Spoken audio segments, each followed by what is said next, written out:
What's good, family? It's your boy, the Wall Street Trapper. Episode 106 of Trappin Tuesday, man. Jose, how you feel? I can't hear you. Look. The people can hear you? I don't know, I gotta make sure too. Nah, dog. Man, my body's right now. Bro, don't bring that to the show. Hey, you asked, right? You know I'm gonna stand on truth.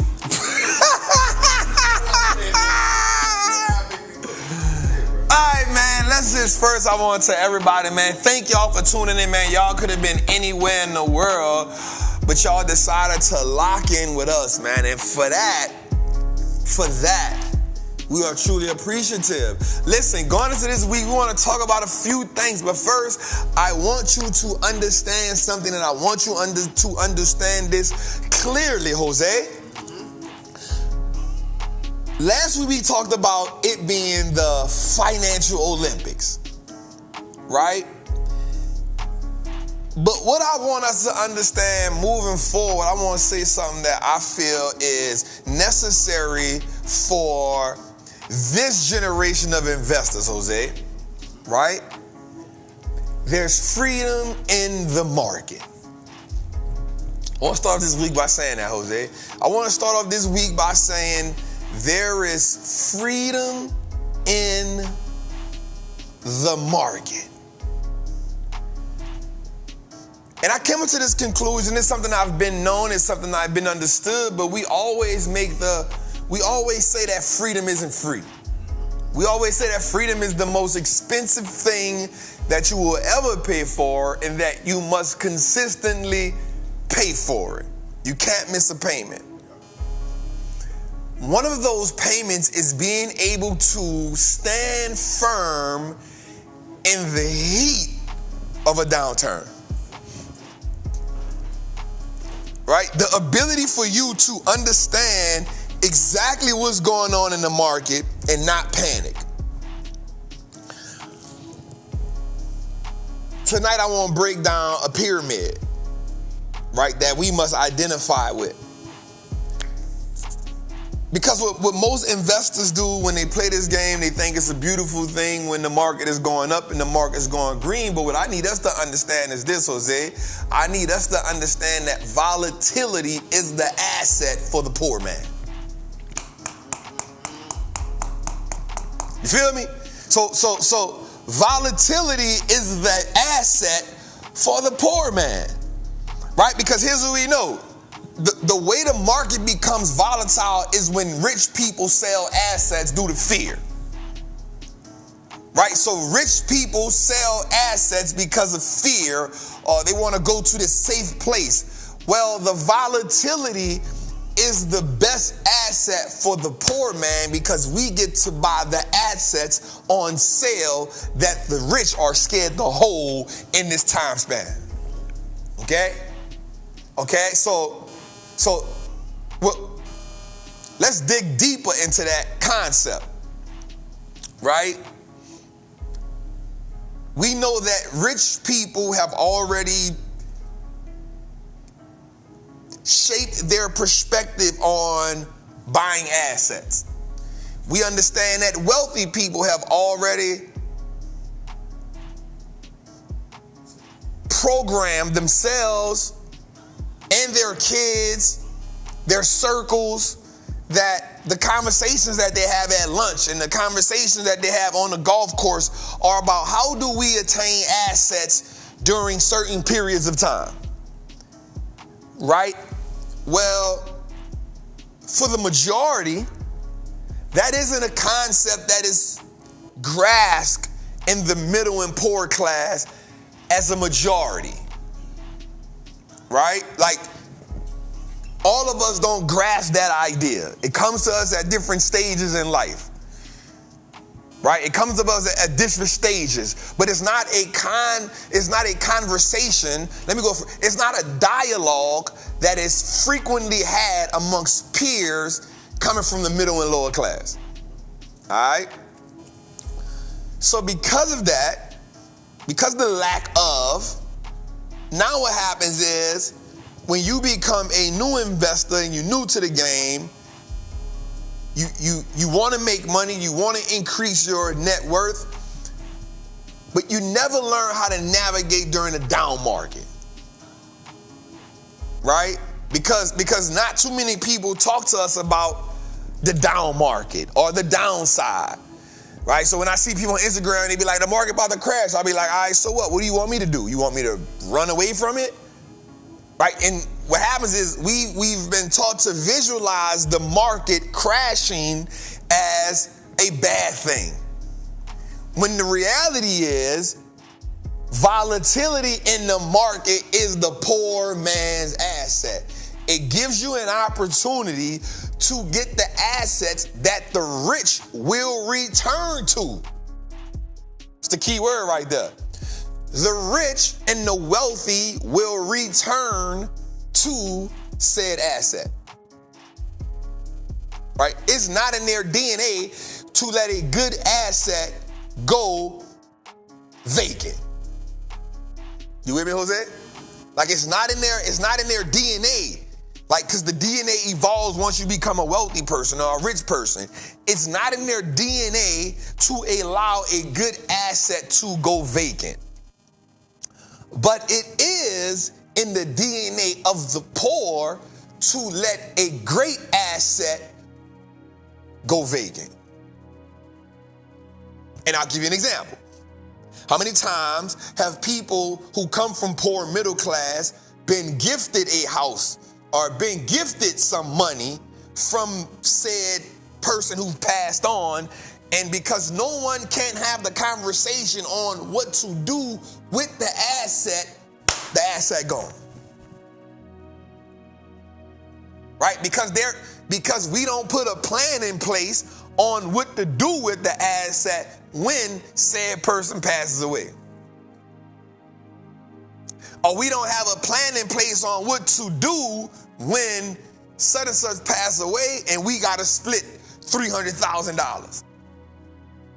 Or because said person passes away, doesn't have a will, doesn't have a trust, now the assets go to the state. Now we got to do what's called pro bono.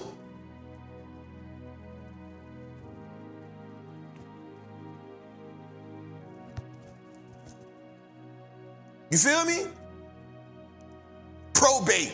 That's the word. Came to my head. Probate. I'm thinking about fighting a charge. I'm thinking about fighting a charge. When I had to fight the charge, the DA had to do pro bono work. It go to probate. My brain got a lot of stuff in it right now. Give me a second. It's gonna click. The show just started. I'm warming up. I'm laying up right now. I'm in the layup line. Yeah, I'm in the layup line. You right? So, because them discussions are not had, the poorer middle class now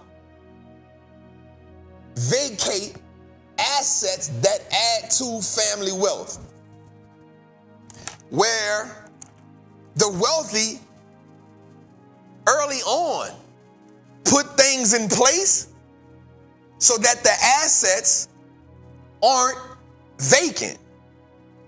Because the last thing they want to do is have the state get into any dealings with the wealth that they've established. You with me, Jose? We talking right now? Okay, so I want us to understand this.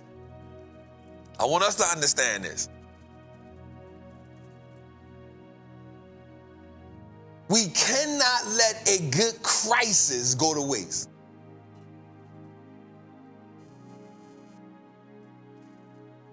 We cannot let a good crisis, we cannot let good volatility, we cannot let amazing recessions, we cannot let amazing pullbacks, we cannot let amazing sell-offs go to waste. Because that's the opportunity for us. In most cases, Jose, hear me. In most cases, we often let great opportunities go to waste because the fear blinds our ability to see that we need to take action.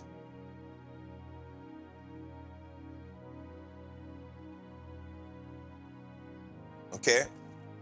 I want us to, because, and the reason why I'm saying this, Jose, is because in essence, the game ain't supposed to be easy. The game is not supposed to be easy. So we have in our mind this vision of, I'm going to put my money in these options and immediately they're supposed to take off. Right? I'm going to put my money in these stocks and immediately they're supposed to take off. And then when they don't take off, the pressure now, so you can take the first part of the pressure. But what happens when you get in some pressure for 4 weeks?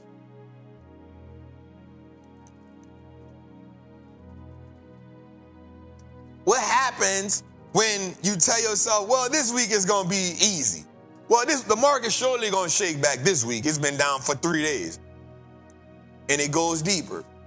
And surely the market will shake back today. And you wind up in a 4-week cycle. And now you don't know if you should have made a play, should you stay on the side. So the thing you do is say, you know what? In order to relieve the pain, I'm going to just cut the play, take the loss, and just wait till next time.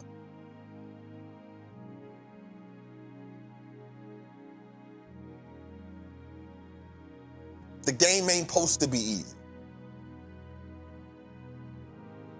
You know how hard it is to win the Olympic gold medal? Bruh, I look in the chat, and I had this conversation with my partner, Jose.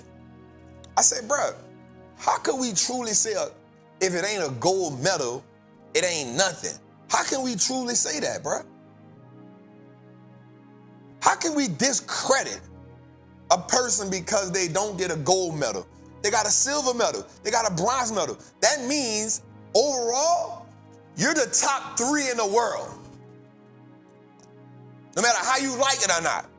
No matter how, in this sport, you're the top 3 in the world. Well, everybody ain't raced. Well, they ain't qualified. You ain't qualified to be an Olympian. Whatever the case may be. In essence, if you get a gold medal, you're the best in the world. You get a silver medal, you're the second best in the world.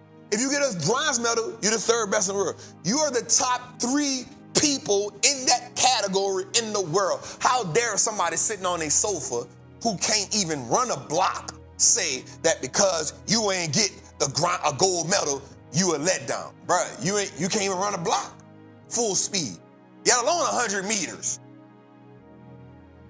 yet alone 400, yet alone a relay. I can't play ping pong for the life of me. Every time I play, George whoop the piss out of me. I just don't even play no more. I can't even grasp the concept. The ball moving all over the place. I can't do this, man. But I like to watch it. Olympic ping pong is a whole different type of animal. You mad at the people, oh, they trash. You can't even swim 1 lap in the Olympic pool. I ain't even saying you can't swim. And I'm talking about, I ain't even talking about a whole lap. I'm just talking about from one side to the other. By the time you get to the middle going back, you done, oh, I'm tired, bro. You smoke cigarettes, Black and Milds, hookahs, drink alcohol, eat fried food, eat pork, chitlins.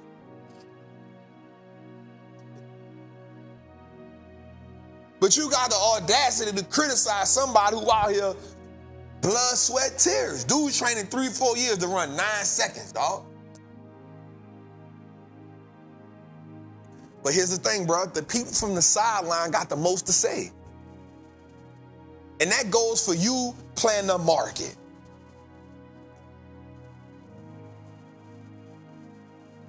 The people on the sideline put more pressure on the people in the market than the actual market.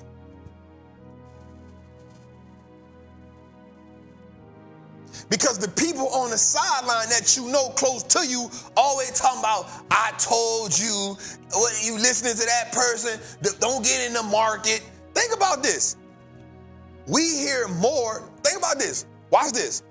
The market has been up 4 days in a row. That's 4 great days. You don't even see the headlines.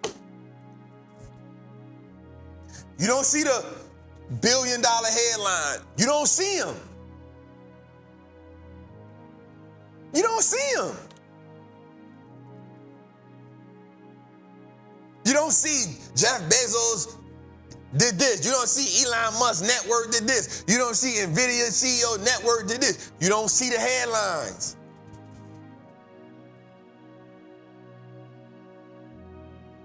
You don't see the headlines. Until after the market done ran, now they want to say something. But the minute 2 bad days come, hey, the market lost $55 trillion. Apple lost $80 billion today. This CEO lost such and such $1 billion in net worth today. Remember, the market is a forward-looking mechanism, but the media is designed to make you stay on the sideline and not take part in the game. Just like the people around you. So the people around you, they don't know about the game. They don't understand the game. So when the market go down, that's all they know. They got people that only come on my page when I post the losses. On the green days, I don't see them. They don't got nothing to tell me. But on the red days, they will comment on every post, and I don't block them. I don't block them. I let them see it. Man, yep, you're right. Well, where you was at when I ran that thing up like that? Oh, you lucky. Well, how am I lucky when the market go up, but I'm stupid when the market go down? Like, how that go? Why I don't got the... And we gotta, watch this, yo. We gotta have enough fortitude to understand that come with the game. The game ain't supposed to be easy. You gotta be fit for this fight. Oh, this is it. You got to be fit for the financial fight. Because when we look at something, Jose, think about this. And we don't even pay attention to this. We are programmed for poverty. We are programmed for poverty. Watch it, Jose. When we look at cartoons when we was young, all the rich people was evil. They had some type of evil plan. And the savior was always somebody that came from what? Poor. The rich people always had a plan to destroy the world. And so what happens is as you grow up, you start thinking, you know, what your people tell you? All them rich people greedy. Oh, don't worry about them rich. So you start developing sayings like, I don't want to be rich. I want you to be able to take care of myself. No, you won't be wealthy, fam. You won't be rich. What are we talking about here? You want to do more than be able to take care of your people. You want to be able to take care of your people. You want to be able to take care of the people that come after them. You want to make sure they can take care of a couple generations too. You won't be wealthy and ain't nothing wrong with it. And don't make the people around you feel bad for it. The game ain't supposed to be easy.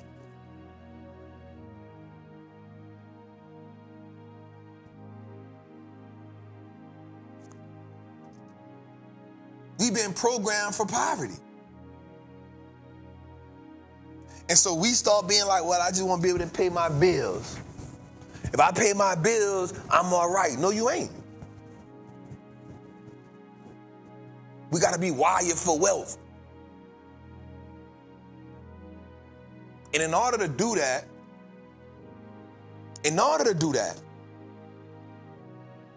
you got to shift how you see money. You got to change your financial hygiene. You got to change your financial algorithm. You got to change everything about the way that you see money.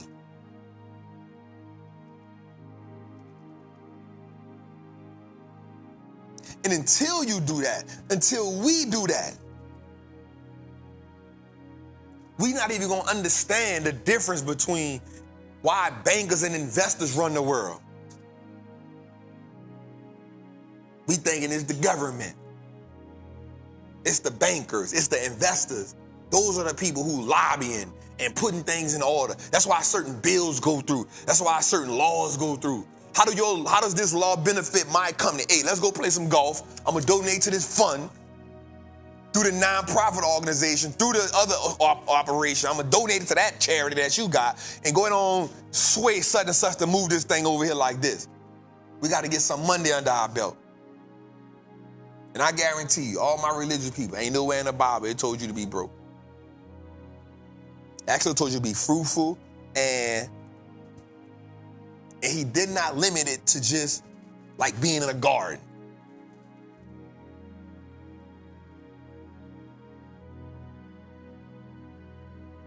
So I want us to just, tonight, I want us to wrap our brains around, I'm wired for wealth.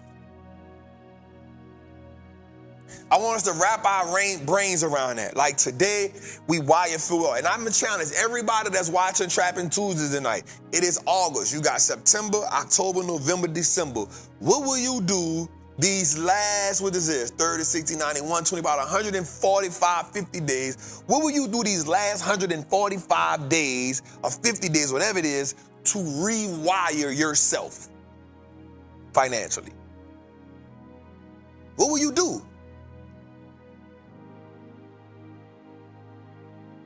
Because just the idea of saying something doesn't make it happen. I was on the live today and I said something that was profound today. I said, listen. I said, you think when you make the decision to be wealthy, everything gonna go right? In most cases, when you make the decision to, I'm gonna change my life financially, everything gonna go the other way. Soon as you save that $500, guess what? Something gonna happen. Soon as you save that $1,000, something gonna happen. Soon as you get that $1,000 in the market, something gonna happen. Soon as you make that $2,000 in the market, something gonna happen. You was right there. I was right at $5 million. Guess what happened? I went on a 4-week downturn, went from 4.8 million to 2.9 million. I said that was $170,000 away. The game ain't supposed to be easy.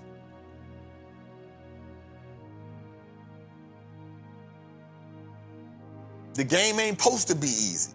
Let me say that the right way. The game isn't supposed to be easy. I don't either. But what we got to understand is the game is to be played. It ain't supposed to be easy, but the game is to be played. And volatility is the poor man's asset. Episode 106, Trappin' Tuesday, Jose. Let's get to it, man. Why my button ain't go? Tui, can I get a little volume on that? Can I get a little, let me see? Where the crowd at? There we go. There we go. There we go. There we go. There we go. What's that? How you feeling, dog? Happy head, bro. I got a new water bottle. Got a water bottle, dog. What you drinking in there? Watermelon. Fresh jump? 100%. Mm-hmm. You show the new cup? Yeah, I am. I'm gonna show it. Oh, that's the Christian D. I got that as a gift when I was out there. So our girl Shatora, she blessed us with the Wallstreet looks like us now mug.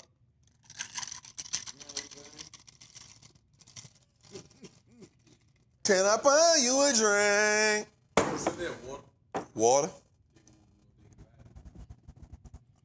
Yeah, they gonna wanna know. Yeah, these coming soon. Keep checking on Trap Apparel. These coming soon. These coming soon. These coming soon. These coming soon. All right, man, let's get to it, man. We got an amazing show ahead of us tonight, man. We got a lot to talk about. A lot to talk about. The market has been on a 4-day rally, man.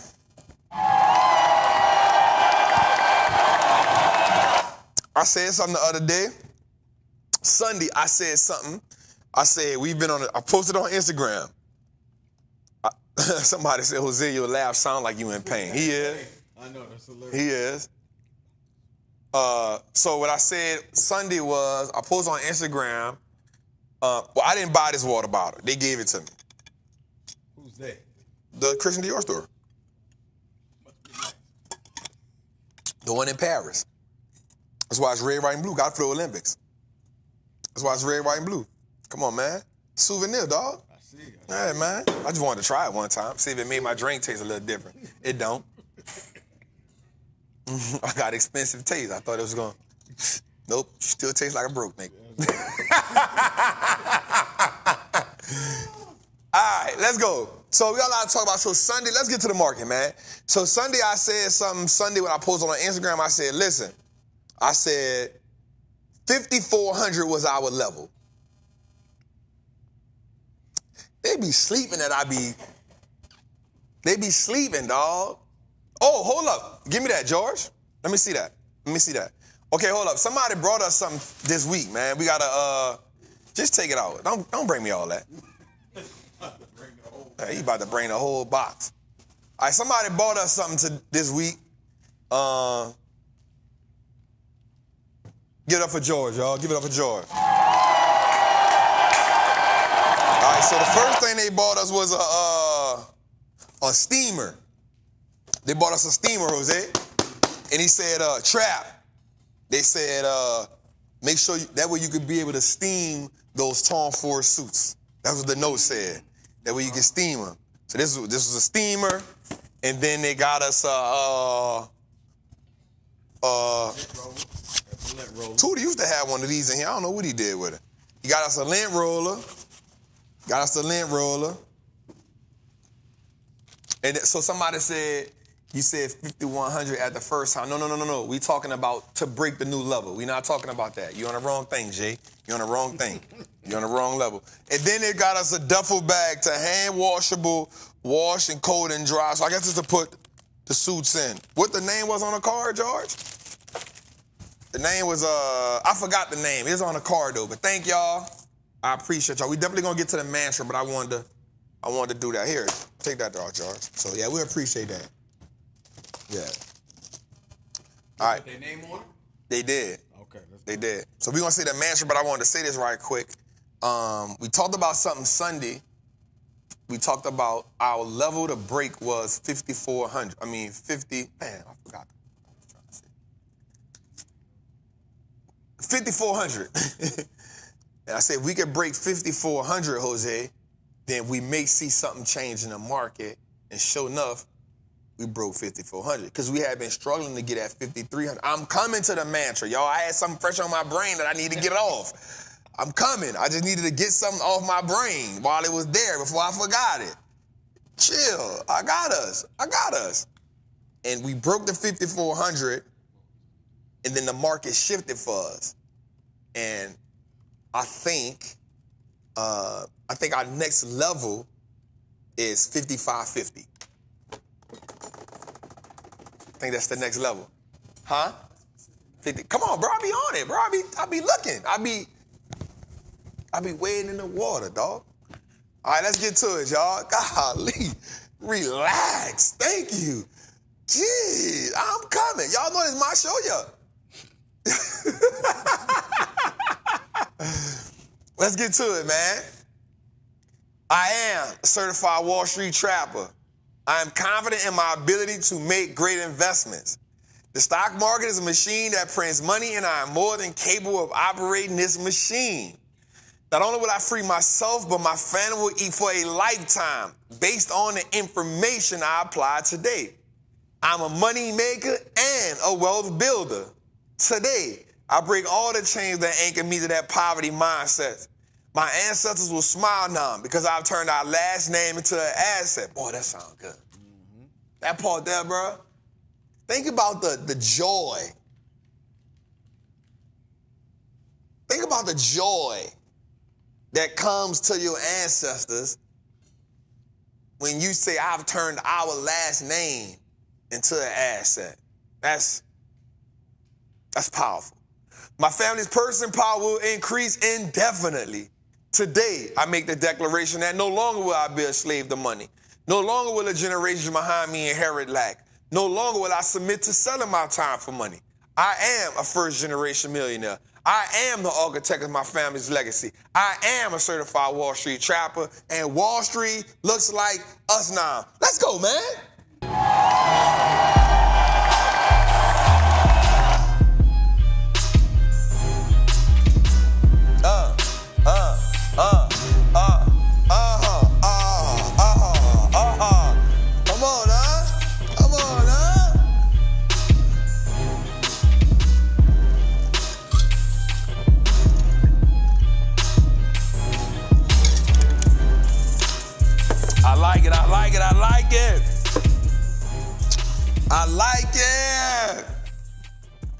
right.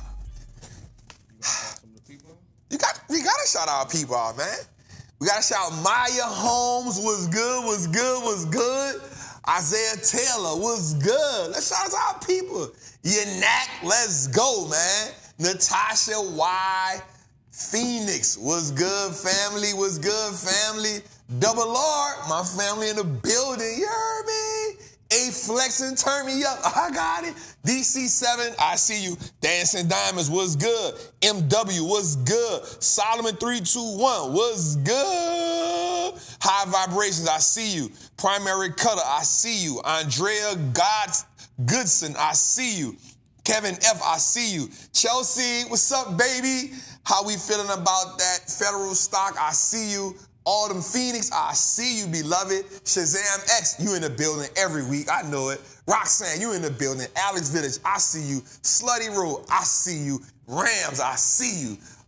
They going too fast now. They going too fast. Y'all know I got the specs on. School, I see you. You feel me? Kevin F, I see you. Charla, I see you. King E, I see you. Frank, I see you. Dials, I see you. Carolina Blue, I see you. Small Chillin', I see you. That's a wrap. I'm good. Get me out of here. Get me out of here. Get me out of here. I went on a rampage right quick. You heard me? Let's go, baby. Okay. We got some young trappers in the building. We got some young trappers in the building. Shatora run her youngers in here. They be trapping for sure. Salute to that. I love when the young ones come in here.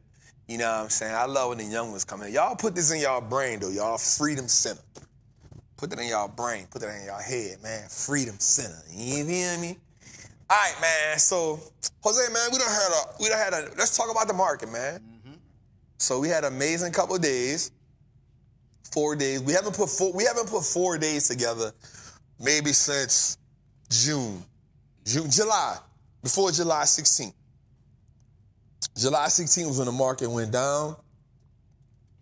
So we put 4 days together. And that was good. It's a breath of fresh air. I want us to understand that I don't want us to truly get extremely, bullish about what's going on. Because we still have, we'll talk about this tonight, we had PPI data tonight, Producer Price Index. We'll talk about that.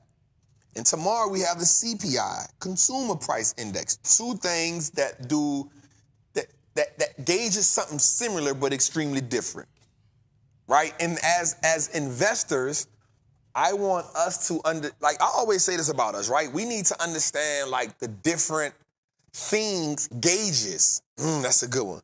We need to understand the different gauges that are necessary for the market to go one way or another, right? Remember, volatility is a poor man's asset. Now, I'm not calling you poor in that way. I'm speaking from the perspective of we not in the 1%, right?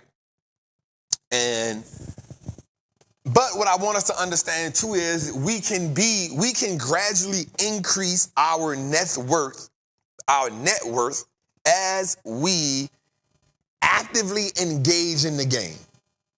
So even though you make money in the market passively, you have to actively engage in it, right? You have to actively engage in it. So what I mean by actively engaging in the market is we have to pay attention to the indicators, the news that make the market move. We can't just, y'all know I don't like the idea of owning the company for 20 years because every company in your portfolio has to do what? Earn the right to be there. Right? So I'm that person. If I buy it, I'm buying it with a 2-year, maybe 3-year life expectancy. 2 years, you get a 1-year extension. You feel me? Because you got to prove it. Prime example, Chipotle. We're going to talk about that tonight. Starbucks took their CEO. They got to prove their right to be in my portfolio now. The story done changed.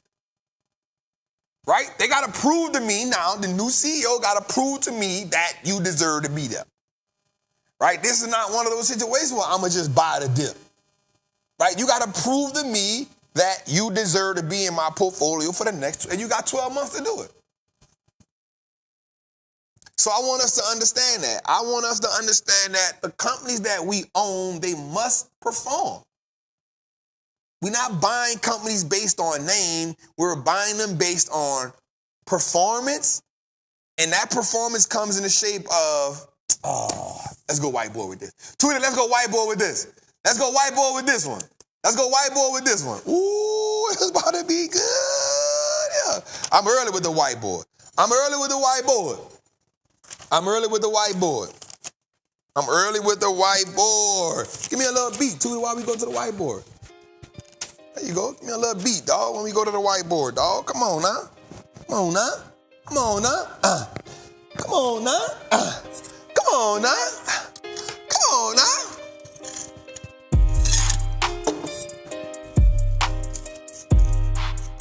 This is going to be good, too.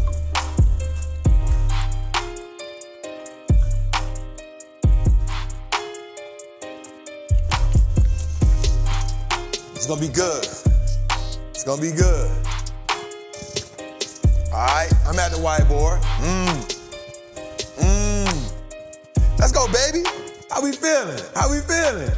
Let's get to it. All right, so here's what we talking about right now. We talking about this. We talking about in order for a company to truly stay in our portfolio, it has to prove itself to us. So one of the things we're going to look for, here's what we want in companies. We want, watch this. We want, can y'all see that? Can they see that? Quality. I need to switch colors, huh? I probably need to switch colors. Let's switch colors. Nah, black don't crack.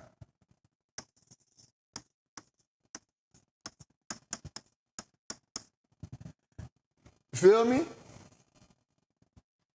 Oh, did I spell that right? Yeah. Quality. Watch, the next thing is, oh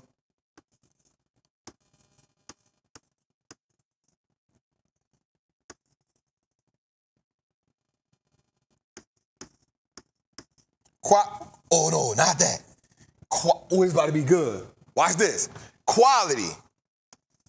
So we talk about quality. Ooh, this came to me. Quality. So the first thing a company must have for us is quality. What do we call quality? It must be a quality company, meaning they got quality products, they got quality services. Watch this. When we think about quality products and services, watch this. We think about quality products and services. We think about this. Do the products and services change the consumer's well-being? Watch here. Watch me. Watch me. Watch me here. Does the products and service change the consumer's well-being?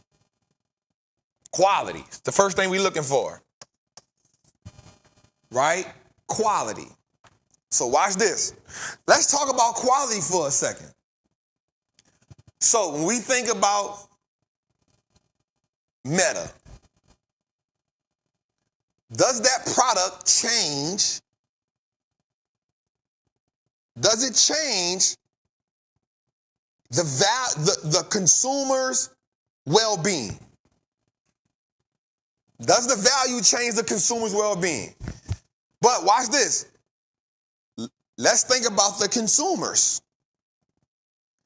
Meta actually has two types of consumers. Meta has the retail consumer, which is the people who get on every day who don't have businesses attached to it.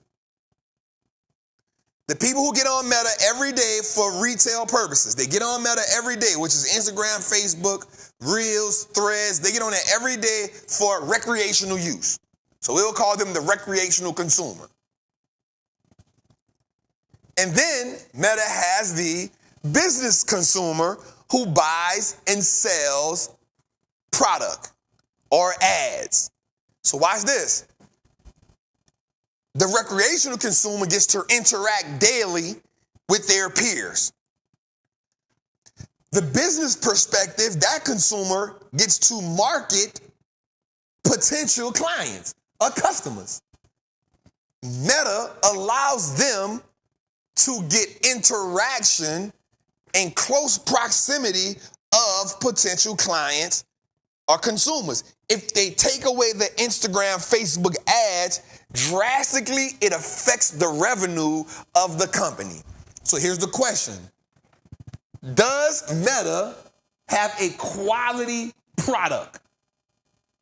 Yes or no? Yes or no?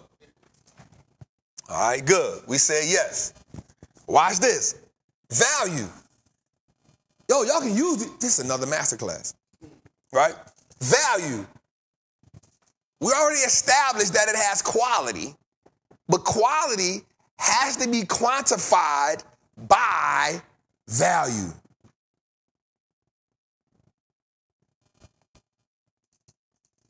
You making sense, Jose? Quality is only quantifiable by value. So does Meta also provide value for its users? Okay, watch this.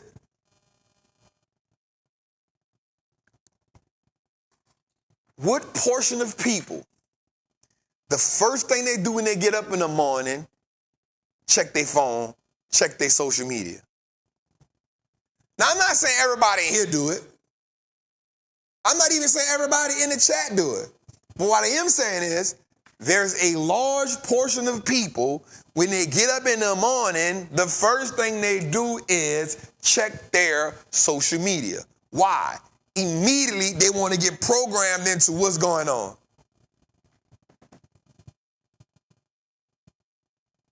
You feel me? So what happens is we want to look for a company that integrates itself inside of its consumer's life on a daily basis. Masterclass is in session.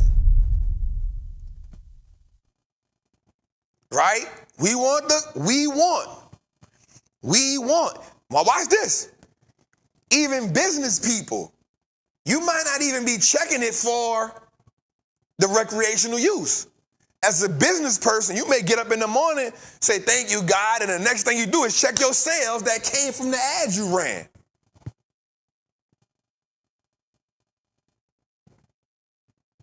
You feel me? You may check, let me see what my Stripe did. Well, you know your Stripe is associated with your ads that you running on what? All right then.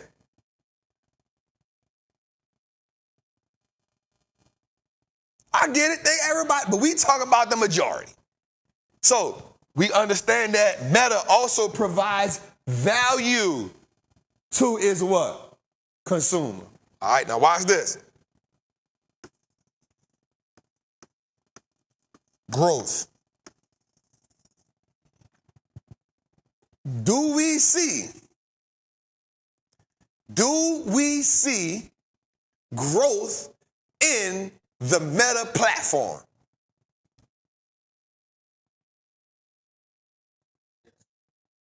There we go. Do we see growth in the Meta platform? Jose, we got 3,000 people in the chat.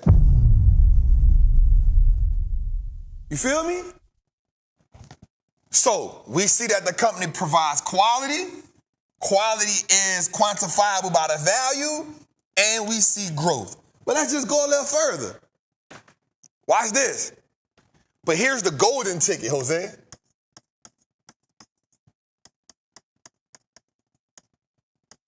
Watch this, Jose.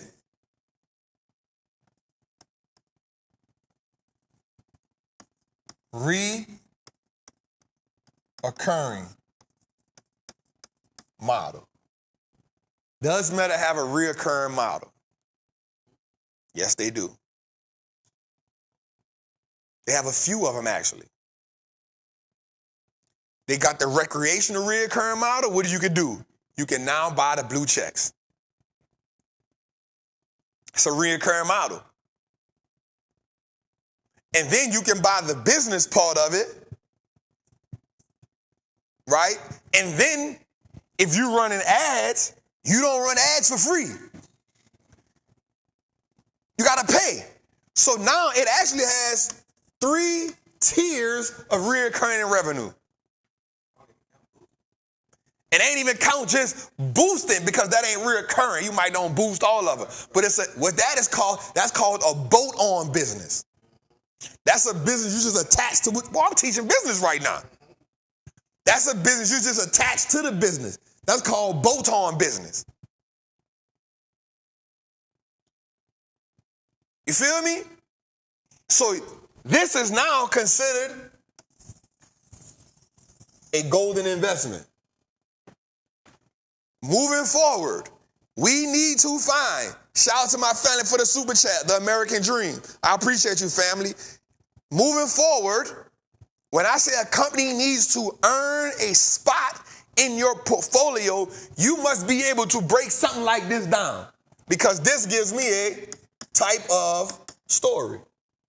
Or it gives me I'm about to create something, Jose. I'm about to create something right here. Watch this, Jose. Watch this. Traps value checklist.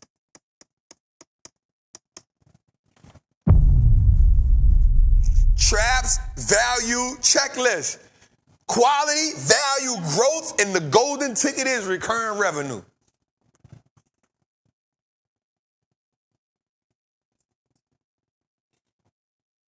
Okay, let's go a little further. Somebody said this ain't a stock shoe no more, dog. I don't know if that's good or bad, bro. You got to let me know in the chat if that's good or bad.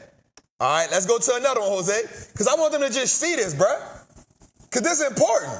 You don't think this is important, Jose? All right, let's go to another one. Let's go to another one. Let's go to another one. OB. Right? That's a segment, you hear me? Huh? Yep. Because B be sleep. I be like, B, what we got? We got, nigga, I just went crazy on the show. God. B ain't got nothing for me to recap? God damn, B. Give me a gum, dog. Give me a gum, bro. What we got, B? I don't know, Trap. We can run that portfolio again. What? B? We keep running the portfolio for B. All right. Let's go a little further. Let's show you another one. Because it don't always got to be technology. It don't always got to be technology. Right? That's the thing we're missing. We thinking it always has to be technology. Don't get me wrong. Technology is a play. Watch this.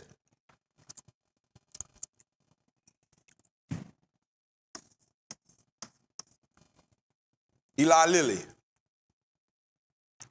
Quality. Watch this. The products that Eli Lilly put out are what? His biggest products right now are insulin and Mounjaro. There's two biggest drugs they got out right now. Watch this.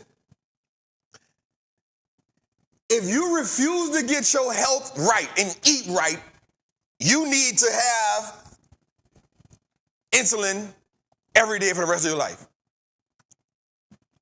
If you don't get your health right or wrong, right? If you refuse to start eating right, working out, and doing what's necessary, you need that. Also, they just figured out, what's the last thing they just figured out? An Alzheimer's drug. They're the only company on the market that have one. So guess what happens now? Somebody got Alzheimer's, guess where they gonna go at?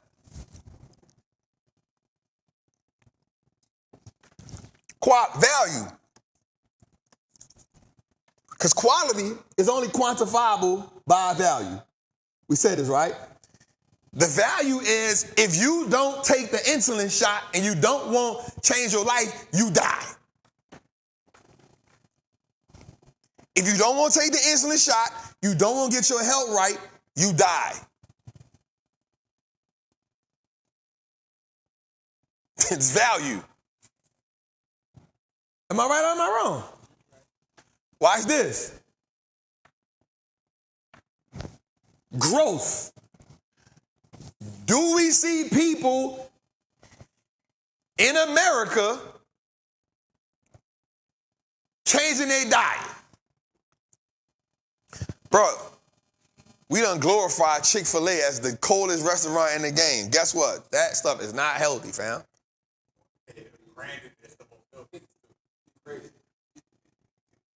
You feel me? Bro, French fries at the top of the list for being some of the most unhealthiest thing we can eat. And guess what I just saw on the thing? 70-something% of Americans consume French fries more than any other food. No, it's at the top of the list. Like the top of the list is like French fries. It's like pork, French fries. Bruh. 70-something% of Americans consume. Why you shaking your head? Eat every day. He must have saw the stat just now. 70-something% of Americans, bruh, consume French fries more than any other food. This is a stat.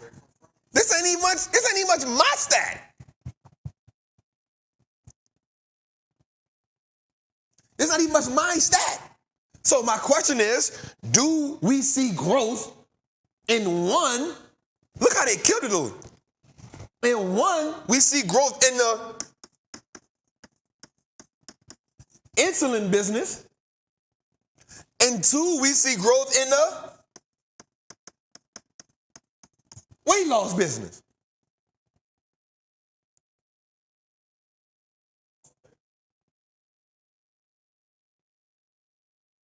Let's go a little further with that. Just a little further. On a Chick-fil-A earnings call, the CEO said, we're not even promoting the weight loss drug. We haven't put no money in ad dollars yet. No, the CEO of Eli Lilly, in their earnings call, said, we haven't even put money into ad dollars in promoting this yet. So watch this. How do you think so much noise got heard about the weight loss drug?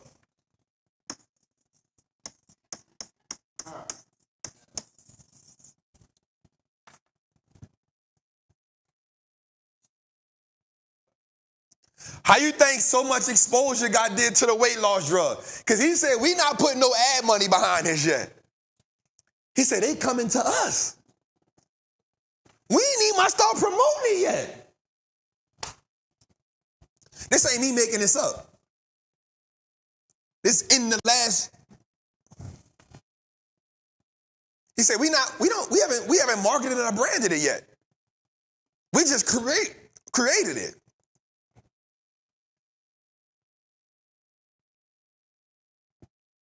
He said, we just created it. We haven't even marketed and branded it yet. So how do you think it got so hot?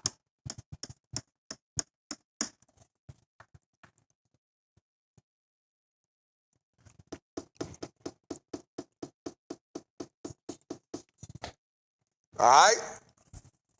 So watch this. Let's go to one more thing. What do we say the golden ticket is? The golden ticket is reoccurring. Watch this. If you get on insulin, that's recurring. Because you don't want to do what's necessary to be healthy to kick the insulin. That's a reoccurring model right there. Huh? Well, it's real talk though. It is what it is. You don't want to do what's necessary to get off the insulin because there's things you can do.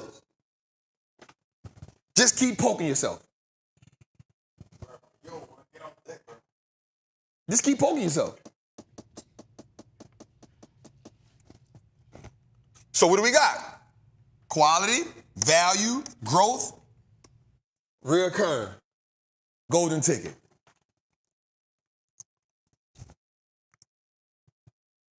These are the type of companies that aren't, okay, let's do one more, Jose.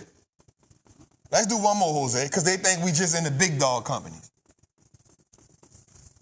They think we just gonna be in the big dog companies, right? They like, man, Trap, you just talking crap because you in them big dog companies. All right, so what's the first one? Quality. All right, let's go. Quality company. Company that provides quality products and services to consumers, right? Company that provides quality services to consumers. Watch this company.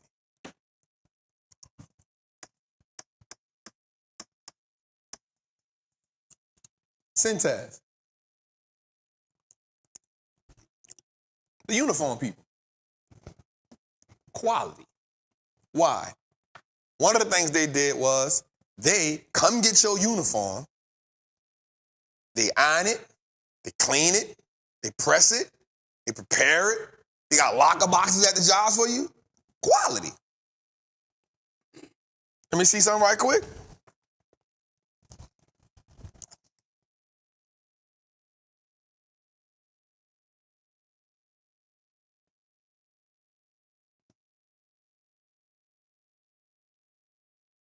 Year to date, stock up 26%.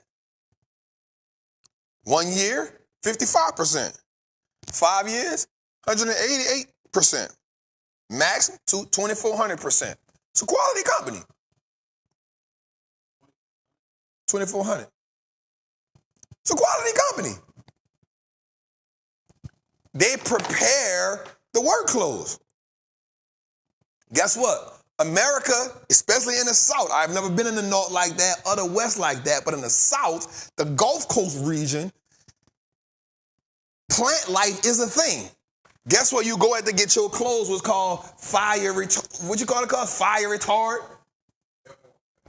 They do it. They do it. They don't want to make your clothes fire resistant. So that's quality. Quality is only quantifiable by what? Value.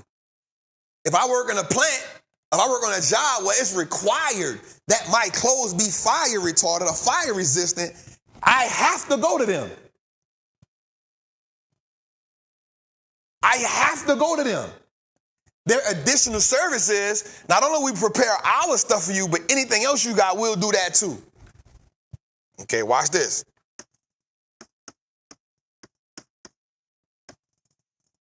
Growth. I don't see those jobs ending no time soon. What's the golden ticket?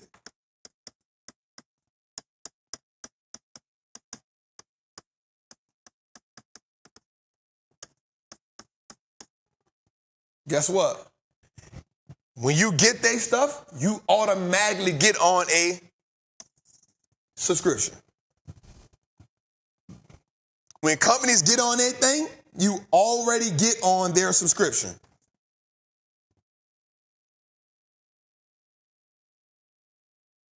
All right, let's just go one more, Jose. Can I go one more? Can I go one more? Let me go. I know we got to get into the show, but my goal is to put us in like the mindset of quality, value, growth, and if we find that golden ticket, we there. Watch this. Let me give you one more. Because we're not just going to go tech stocks. We went out of tech stocks. But watch this one, though. This is the one I love.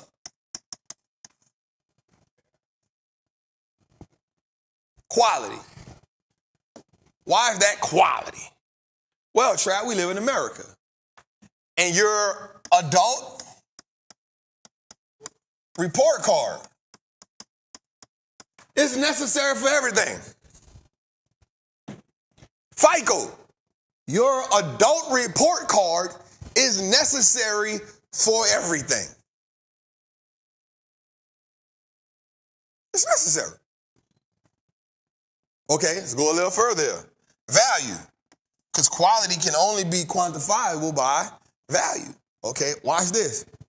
Where's the value at in that, Trap? Well, if you don't got a adult report card, you don't even exist.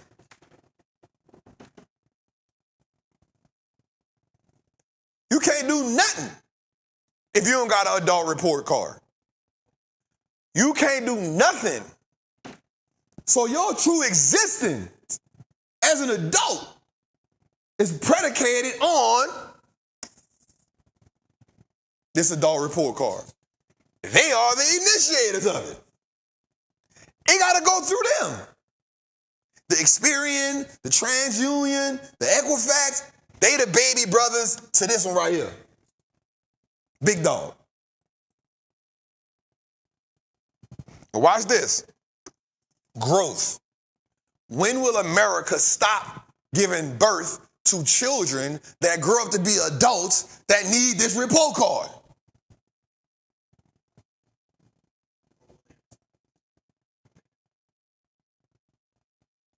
Watch this. Reoccurring model, right?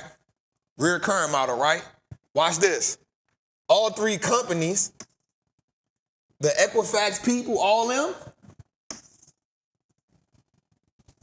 they got to pay them to use their system. That FICO system.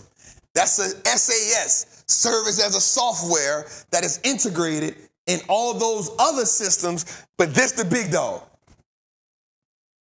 So their recurring model is not based on me and you, it's based on the people who grade our report cards. They create the system on how your report card is graded, and the places we go to, TransUnion, Equifax, what's the other one? Experian, they got to pay to use this business model.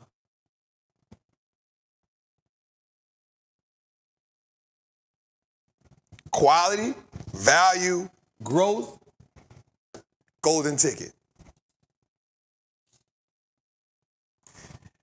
Quality, value, growth, golden ticket. We find these three things, we create a story around them, we found a great one.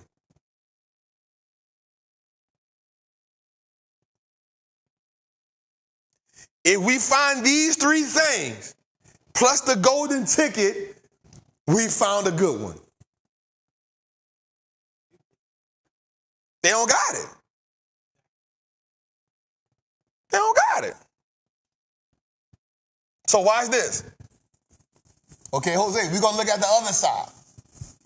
We're going to look at the other side, Jose.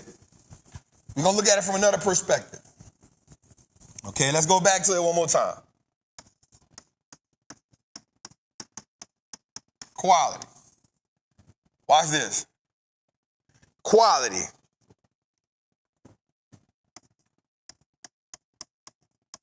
AT&T. Watch this. Does AT&T have quality products and services? You think they do? I don't think they do. Eric, I got it. I be complaining all the time. My call's dropping. My call's dropping. I can't get reception in this place. Internet be going off. Okay. Value. Now, I will say this. They do add value to my life. Because we in a world where I need my phone.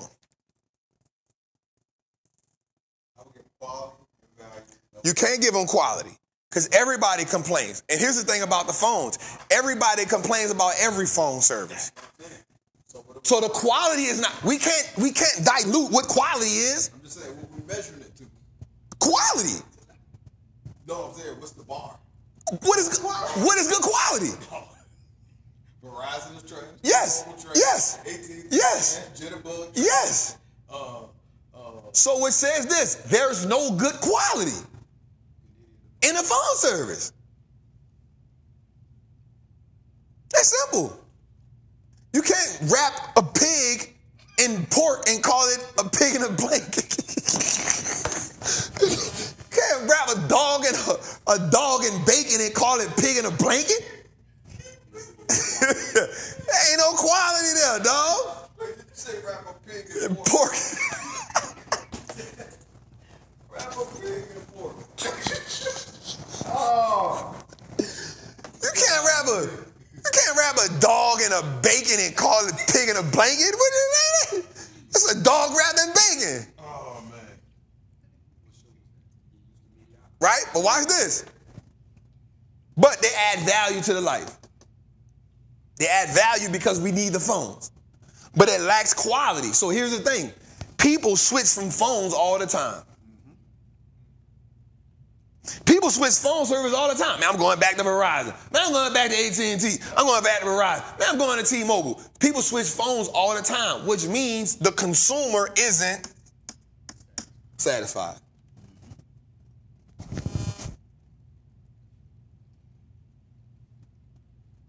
All right? That's a good one, though. I would love to go. Yeah. And so let's go with this, growth. So I would say no. there is no growth because even though consumers are getting phone service, because we keep hopping around, there's no stability. And one thing the market loves, watch this.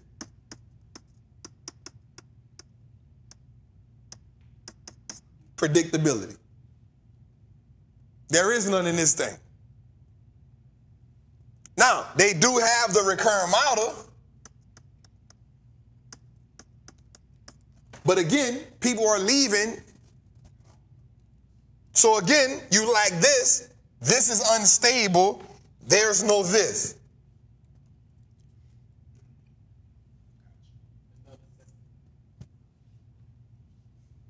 You got to look at when we say the quality, that's why we put quality at the top. Before value, before growth, because the quality is makes me say, yo, I'm not leaving Instagram. You may be like, well, I'm getting too consumed by something, but as a business person, that's why I think about Instagram. Well, they got two different tiers. There's the recreational use, and then there's the business use. The business person ain't never getting off. We looked at the FICO. They ain't never leaving. We looked at Eli Lilly, never leaving. Once you start saying, I'm leaving AT&T, going to this person. Huh? Nah, we're not doing all the companies, man. We got a whole show to do, man. They like this whole show white boy moment. A whole show white boy moment. But y'all get what I'm saying? Quality, value, growth, golden ticket. That's what we looking for moving forward. White boy moment over. Let's go to it. Give us a beat right quick. Exit us out of here. I like it. I like it. I like it. I like it.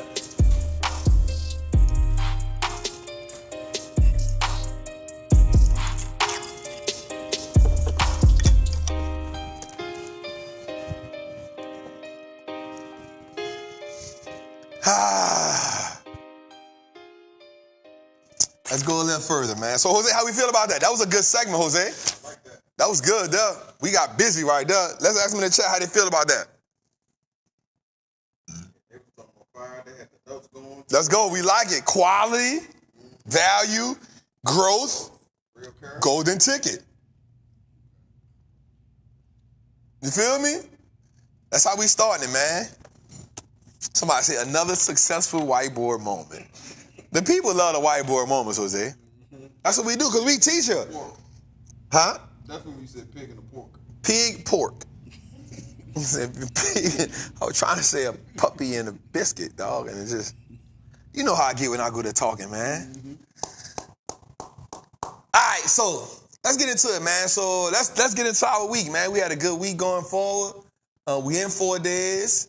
I think our next thing is about, I think maybe 55, bro. I think 55 is our next, maybe like, I'm gonna see. I think it's like 55 or, 5,500, something like that is our next, you know what I'm saying? It's our next thing. Let's get into it, Tootie, man. Let's get into it. We straight to the recession portfolio. What happened to our heat map? We done left that alone? Golly. All right, let's get into our recession portfolio, man, because you know the people won't see the money, man. You know the people won't see the money. Somebody said Trap earned his apple. Come on, man. Talk to me nice. My little cousin said, talk to me nice. Don't talk to me twice. It's my little cousin Floozy, man. Ooh, quality is quantifiable by value. Ooh, that straight drop. Come on, family. Ha ha.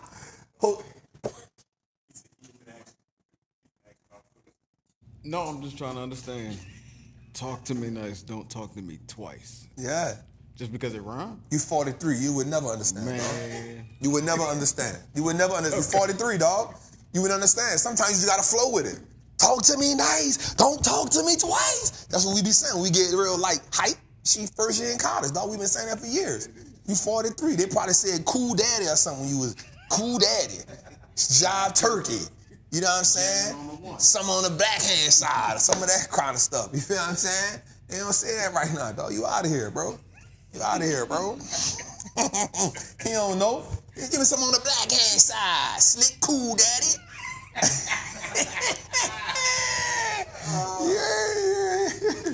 You ain't it, dog. You ain't it, dog. You feel me? You ain't that. Like my daughter, she be saying easy peasy lemon squeezy. That's our thing. But she be saying, I be like, yeah, that's what's up, Stank. Easy peasy, lemon squeezy. That's a fact. You ain't that, dog.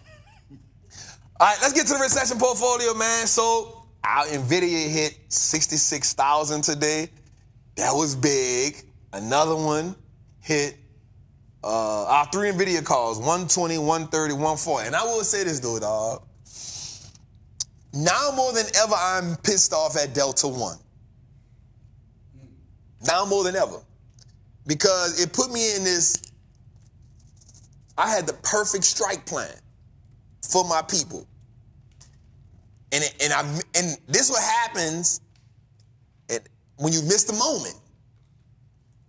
I went into the Patreon and I said, listen, NVIDIA under 100, we bombs over Baghdad. I don't care where at under 100, 97, 98, 94, 91. In the 90s, we bombs over Baghdad. In the plane, I couldn't get the Wi-Fi. It went all the way to 92, bruh. In my mind, I saw the 200 contracts. I'm like, yo, as soon as it hit, and the plane took off, bruh, at the 9:30. I'm in the air. I'm like, I'm sitting. I'm like, yup, market open. I'm like, ready, set, let's go. The lady started talking. Nothing can't happen right here. I'm like, it's cool. I'm not tripping. Like, I'm going to get the Wi-Fi because I'm in Delta One. It's the double Wi-Fi.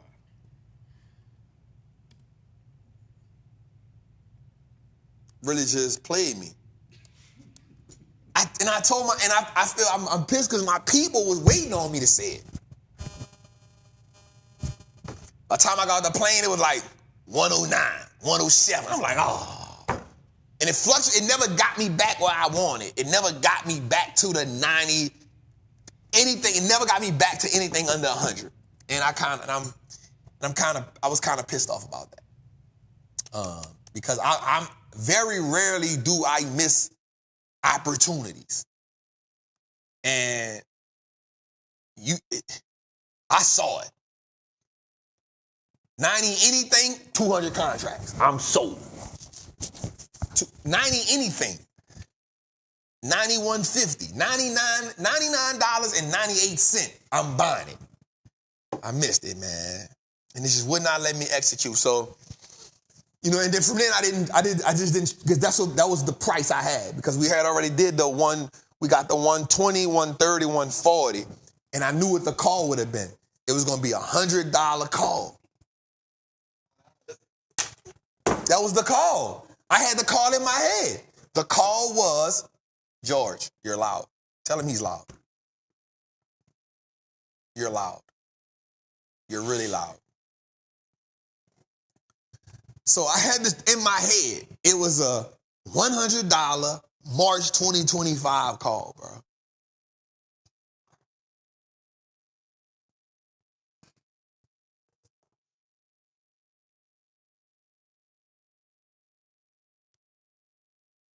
So I was kind of like,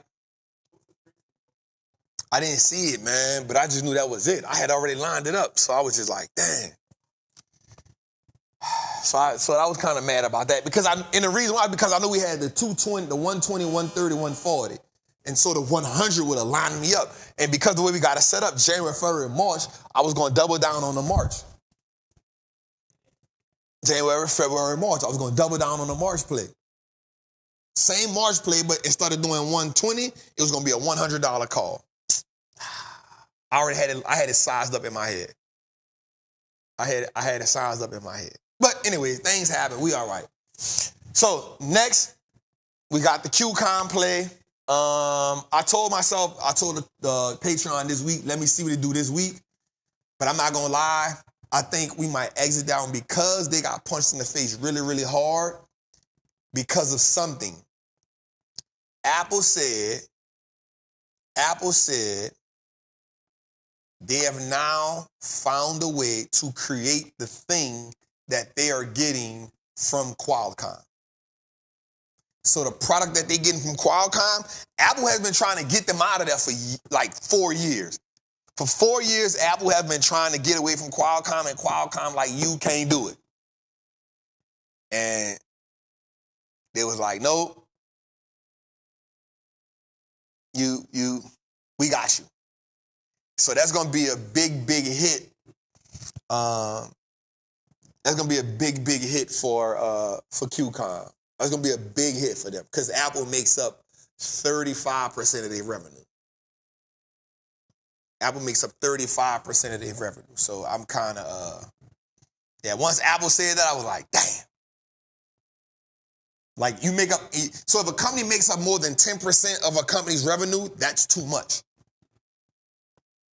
They make up 35% of their revenue. So that's heavy.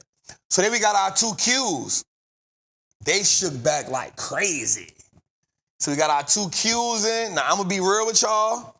The September Q call, we gotta watch that one carefully.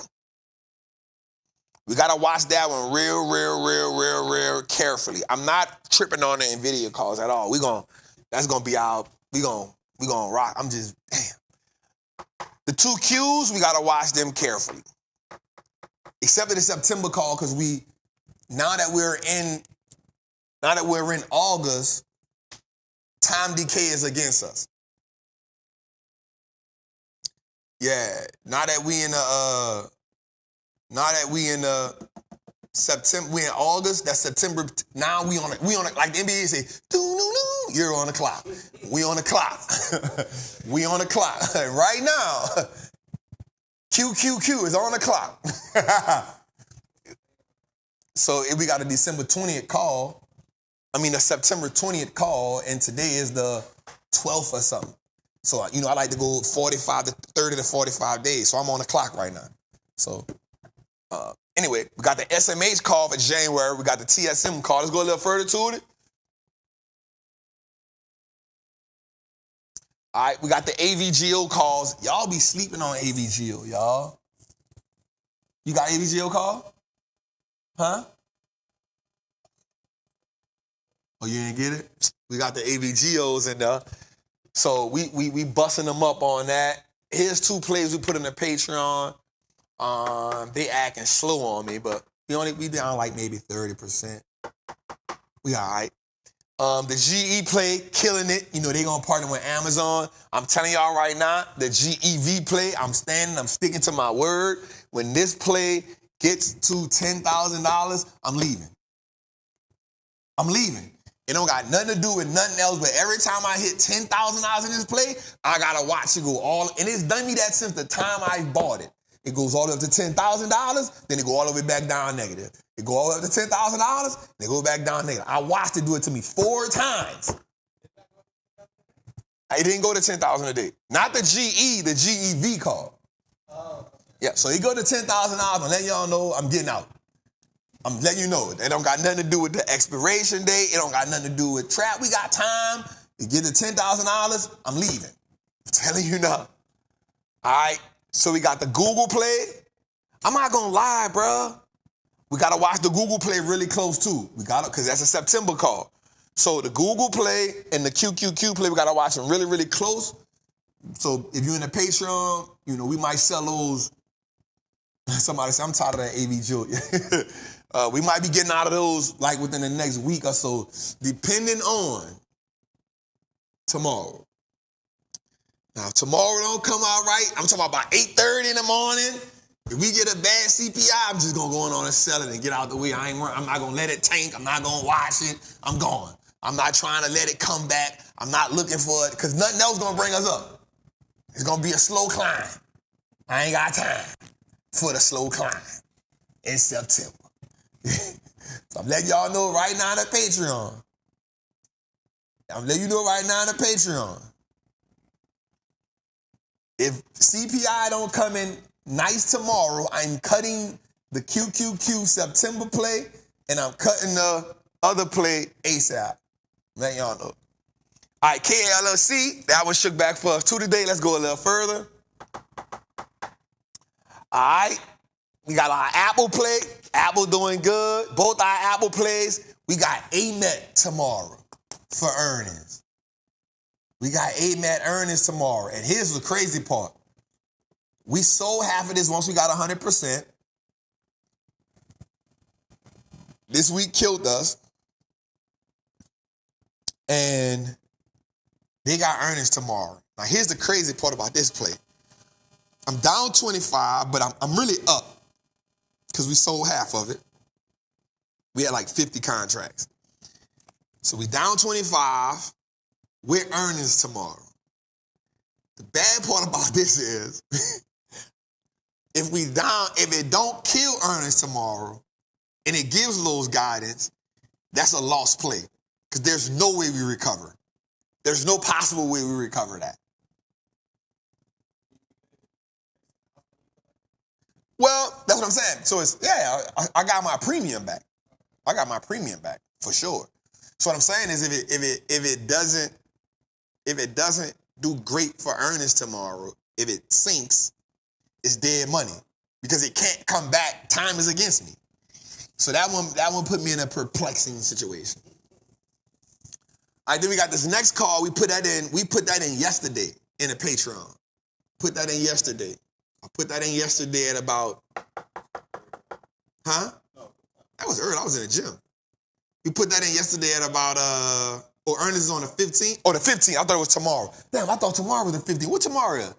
The 14th. Okay, good job. I thought it was tomorrow. Damn, I'm tripping. Yeah, the 15th. Damn, I thought tomorrow was the 15th. Great job. Way to correct me. So we put that play in the Patreon yesterday at about 11 o'clock. Let me tell you how clutch that play was. So I'm in the gym. I'm working out. I'm in the gym working out. I'm watching the market run, right? Watching the market run. And I'm like, damn, I don't wanna not do this play, right? I wanna do this play. But I said, so usually my thing is, once the market hits 11 o'clock, for me, that's kind of a window for me, right? Where the computers the humans done got out. Computer done kind of set the sentiment of where we going. Algorithmic trading is happening. And so I said, okay. I'm in the gym though, but I'm watching the things on my phone. And I see it drop 2%. It was up. I saw it drop 2%. I say, I got it. It done hit below what it opened at. So it opened, it hit, and then by 11, it dropped 2%. I say, I got it. We put the play in. And then, look, it ran up a little bit, it fluctuated yesterday. But I was cool with it. It ended the day actually right where I bought it at. So it was up like $1 or something. Woke up, CPI came through this morning. It gave us some action. So that play was clutch. Salute, Trap. Yep. So that was That was really, really that was a good one. So we feel good about that one. I was in the gym. I put the weight back and was like, and then it dropped. I said, this is it. I got it. So that was really good. And we got the Amazon call right here with the January 95 call. I think we'll be all right on that. We ain't too bad. I'm not mad. Anything that's in January, I'm all right. All right, let's go a little further. All right, so then we got another Google play, the KLC. We got the Eli Lilly that's doing really good. I missed that call too. So I'm gonna tell you 2 calls that I missed, and I put this one in. So we started the chat. I got the chat right. Let me say this too. If you're in the Patreon, right? If you're in the Patreon, I gotta say this. If you're in the Patreon, there's 2 chats now. There's a main feed. The main feed is the main feed. But then if you're in the options chat, you don't need to be in the lottery pick chat, because you can talk about that in the options chat. If you're in the lottery pick chat, you can't be in the options chat. So the reason why we separated the chats is because people from the options group was just posting the stuff, and then some people was like, Trap, we paying this amount of money, we ain't tripping, but, you know, I'm like, all right, I ain't really tripping on that. I see it, I get it. So we separated the chats, but they're still the main feed. So all the lottery picks still go on the main feed because everybody get those. The options plays only go on the options tiers, but they're still on the main feed for the options people. The chats are just so the 2 communities can talk to each other, because now people in the Patreon like, Trap, why I don't got access to the lottery tier chat? Because.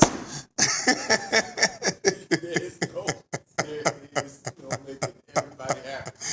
Bruh, talk about the stuff in here with the lottery pick. I just be. Oh, my God.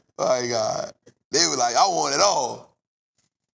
You know what I'm saying? So, anyway, you cannot be in both. You're gonna have a problem. It's gonna be hard for you, right? So chill. You want to talk about buy and hold? You can talk about you can talk about it on the feed, or you can talk about it in the chat. It's okay. All right. But you know what I like about it though? I've been talking, and they can tell you. Because it's like I'm texting.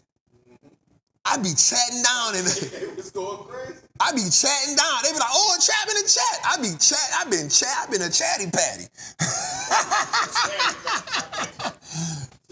I've been a chatty patty for something. You feel me? I've been a chatty patty. Cause I be chatting up, cause it feel like I'm texting. So I just be in a group like, what y'all doing today? Man, we got this. So what happened was this, man. I went in the options tier and said, y'all, we about to get in this $900 Eli Lilly play. Bro, by the time I got out of the chat to go look at it, it had been shot to 909. It was up $27. I was like, I missed that play. I was like, damn. Cause I'm not gonna lie to you, like I'm a fan of that company. I've been a fan of that company. But when that man said we not even promoting this, I'm like, oh yeah, it's easily $1,000 stock. So it was up $9. It was up $9 before market open. I went in the chat and say y'all, we're gonna get in this Eli Lilly play. I'm just letting y'all know, be prepared because I'm about to put it on the feed.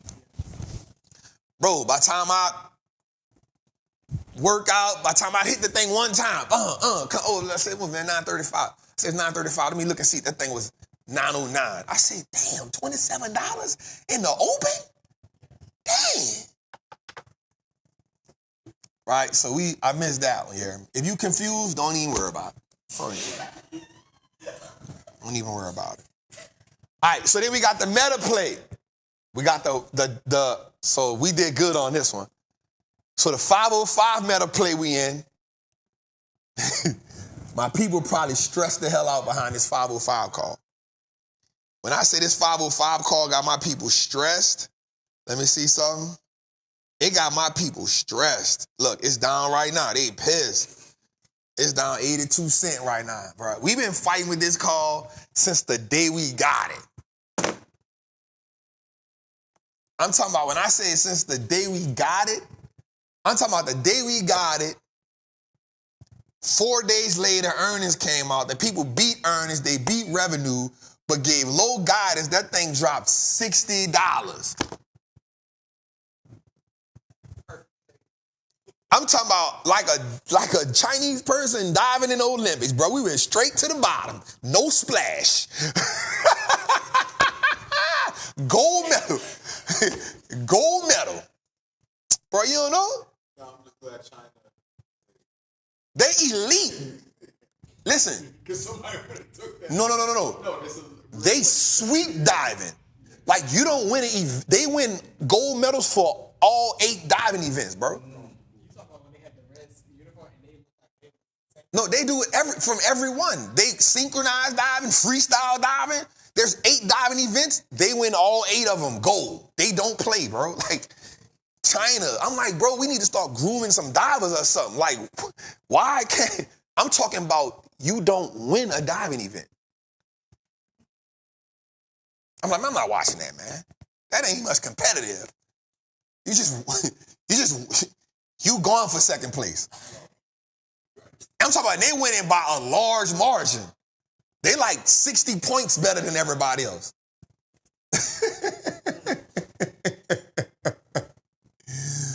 Yeah, somebody said, man, y'all still down in that 505 play? Just say 505. That's a fact, bro.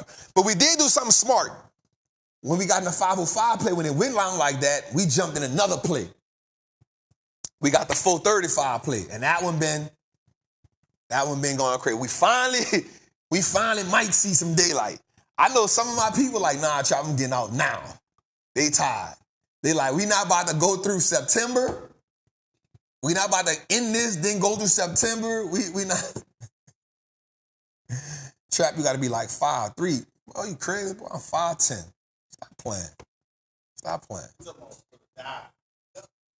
Oh, he said for the diving? Oh, they got to be 5'3"? They got to, yeah, you can't be tall to be a diver. Ah, that makes sense. That makes sense. You know why that makes sense? Because if you tall, you can't flip all them times before you hit the water. Bro, they be flipping like 4 times. Bro, I don't even got that much hang time. Every dive would be a belly bust. Black. Zeros across the board, dog. Splat. Splat. Zeros across the board, bro. And it's so good. Like, I watched, I'm like, yo, why are they so good at this? So, bro, they don't even, I didn't realize this. I thought it was the splash after you hit the water. They don't even have no splash before they hit the water. Like, how can you hit the water with no splash, and then when your feet, you get splash? At that point, I became an Olympic judge. Cause I was like, oh, no, you got too much splash. Oh, no, you got too much splash. He ain't not good. That's a 6. That's a 6. It's too much splash. He's a 6. What you said in the opening? Huh? The ones who on the sideline. How you gonna judge and you ain't even the sideline got the most noise? I ain't saying he ain't gonna win, but I'm like, nah, that's a 6. I'm like, nah, his toes ain't curled. He leaned a little. Nah, that's a 6. That's a 6, dog. That's a 6.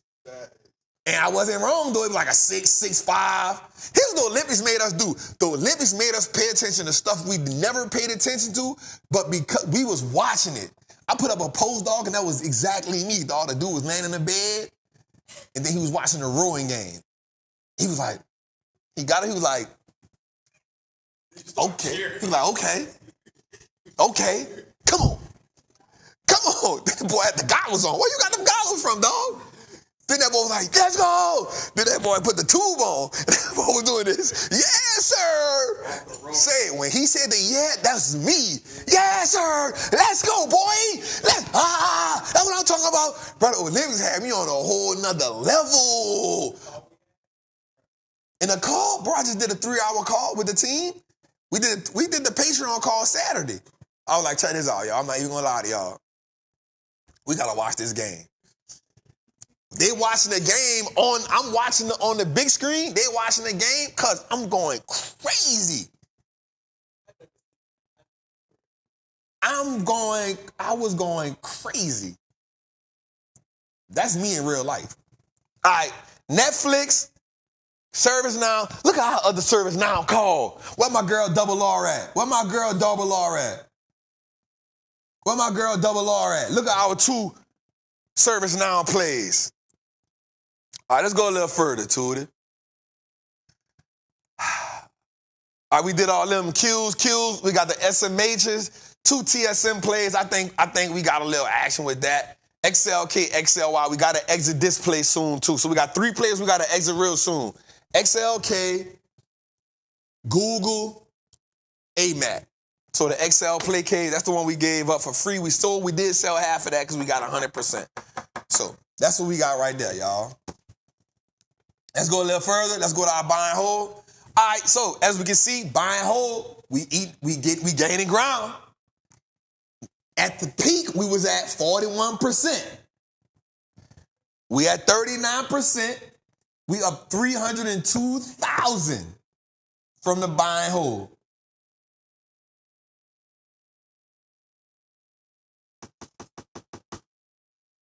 We're 39%. That ain't, and I still ain't never put no more money over there, Jose. I've been saying that for a month. I see that. I'm in that now play 2 trap. Let's go. All right, let's go. So here we got Costco, Centaz, Deckers, our Allstate plate. Man, they had turned all the way green for. We was up $500 on the Allstate plate. Now we down $19. I should have went with Progressive. EME, look at FICO, Eli Lilly, Meta, NVIDIA, PWR, VRTX, man. We in the game, man. We in the game, man. We in the game. All right, let's go. Recession portfolio over with, man. Let's get to this work, y'all. How y'all feel tonight, man? Trap, you.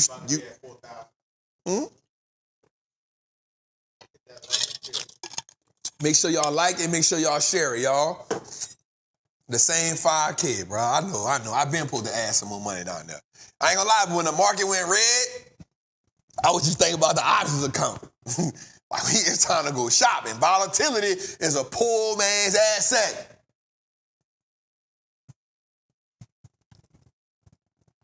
Better stop playing. Y'all better stop being scared of this volatility, man. Y'all gotta start understanding that that's how we win. That's how we win. All right, let's go a little further, Tootie. Let's get into this action tonight, man. Heat check. 4.2 on the calls. 4 million on the puts. Fear. Under 1%. We not mad. I mean, heat check. We not mad at that. Let's go a little further. George, do me a favor. Throw this on the charger because we're going to need it for tonight. All right, yo. So, y'all know I like to do research. I like to do data. So, the U.S. recession risk has dropped by 53% in July. Dropped to 53% in July. Mind you, it was higher than that. It was higher than that. But now what we about to do, before we even get into we won't get into economics. So one of the things I love about this show and one of the things I like to do with y'all is I like to teach about economics a little bit. So did we exit the why are you even putting the play out there like that? Ask that in the group. Del Rey, ask that in the group, bro. Let's go a little further. All right, so let's talk about this right quick. So, well, the check should have been on the PPI because we did good at that, but that's what we waiting on. So, the PPI, the Producer Price Index, measures the average change over time in the prices of domestic producer receive on the output. Meaning, what do they receive? The prices that they receive for their output. So what is the producer receiving for the stuff that they put out? Right? That makes sense? So the PPI measures what are the producers receiving, how is the price changing on what they're putting out in goods. Does that make sense to y'all? All right. CPI is tomorrow. These two are extremely important because one measures the plug and one measures the junkie. Right? PPI is the plug, CPI is the consumer. The junkie. The user. That may be a better word for y'all. Y'all might don't feel bad. If I call you a junkie, I ain't no junkie. Okay, the user. The user. Okay, you're a user. Right? You're a user. So the PP came out today. CPI is tomorrow. So the PPI, damn, Steve had it mixed up. So it's supposed to be the other way around. I probably gave it, my dog was probably, you know why though? Because I was rushing him. I was like, here, get this. We did that last minute. So it's supposed to be reversed, y'all. So the PPI was today. Tomorrow we have the CPI, the Consumer Price Index. This measures the overall change in prices based on the representative baskets of goods. So this is going to measure how gas, this is going to measure how gas, it's going to measure how homes, it's going to measure electricity, it's going to measure rental cars, it's going to measure food, it's going to measure rent, it's going to measure all of that. What you want to see is you want to see this come in cooler, which means cooler than expected, which means whatever the number they have out, you want to see it coming down lower. Now, I had wrote something down. I wrote some notes down because I like to have data for y'all. So, if CPI comes in tomorrow at 2.9 or lower, it will be the first month where inflation is under 3% since 3.0 since March 2021. It is currently at 3.2. So CPI is currently at 3.2. Okay? You want something, so watch this out. Somebody say CP lie report. Now, I like that. I like that. Now, you want a report that can take that 3.2 down. Okay? You want a report that can take that 3.2 down. So remember, so if it comes in hot, if they say CPI came in hotter than expected, that means it surpassed what they expected, market probably gonna go red. If it say it came in cooler than expected, that means it came in a lesser number, and that means prices have went down a little bit. All right, everybody understood that? Did we understand that? Did we understand that? So, Bank of America has CPI coming in at 3.0. Barclays have it coming in at 3.0. Goldman has it coming in at 2.9. TD Securities has it coming in at 2.9. And Citigroup has it coming in at 3.0. So all of the major banks has it coming in a little bit cooler than what we currently have.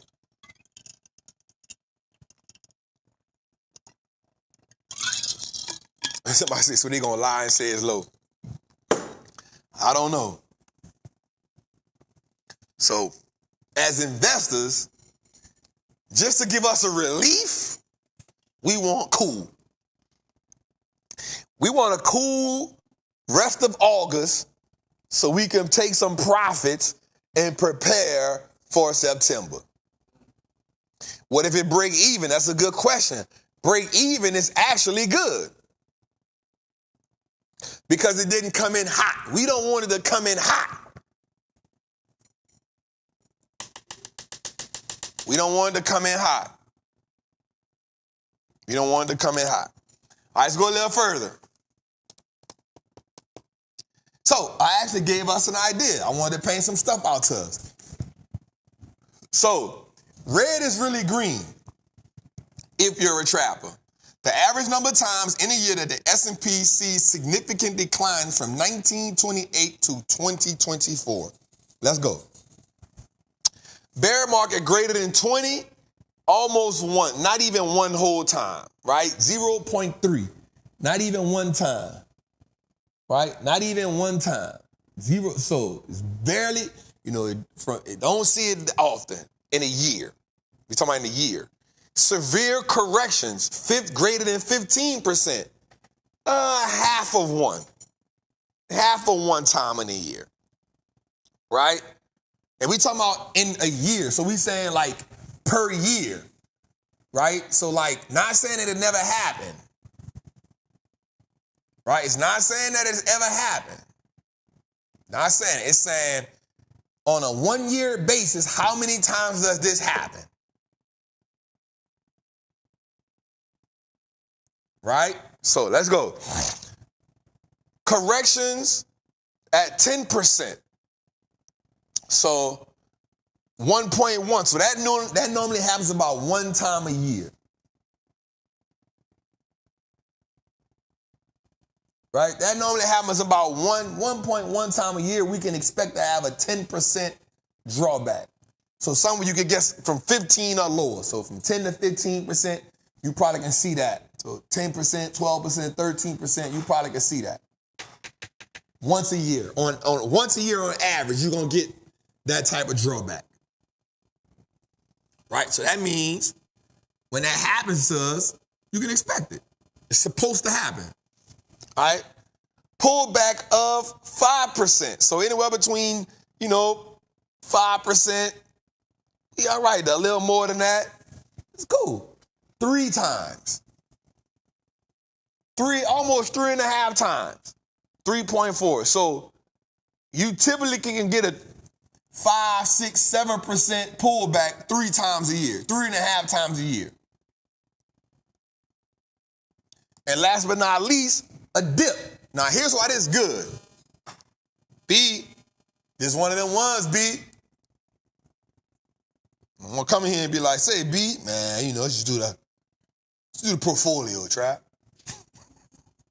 Let's do a portfolio. No, B. B said, let's do a portfolio. B, we just did that. We can't do that every day.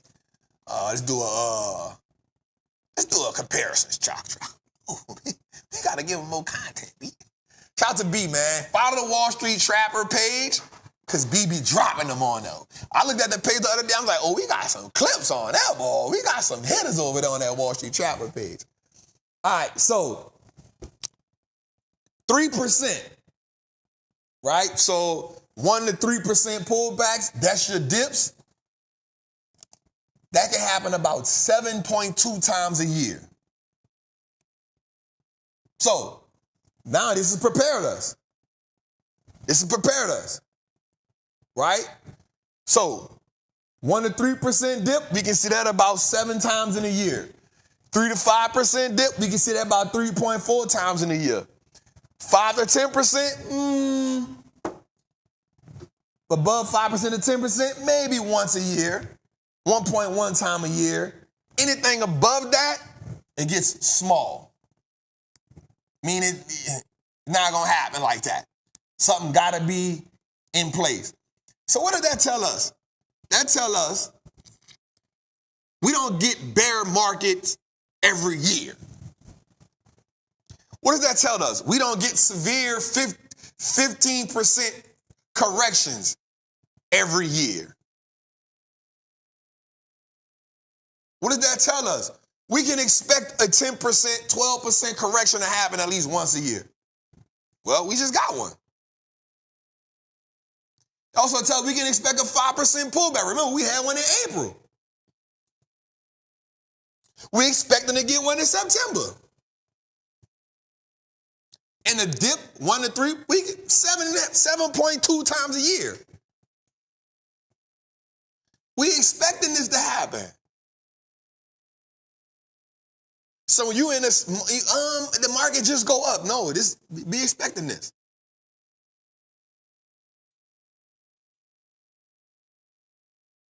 I wish this was on last week Trappin too. I'll be good rich right now. We did have one like this last week.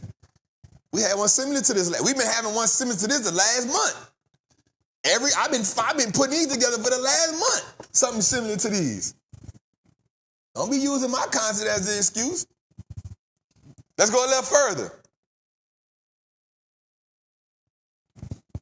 All right, watch this. This is the one we used last week. I had to reiterate this one. This is the one we used last week right here.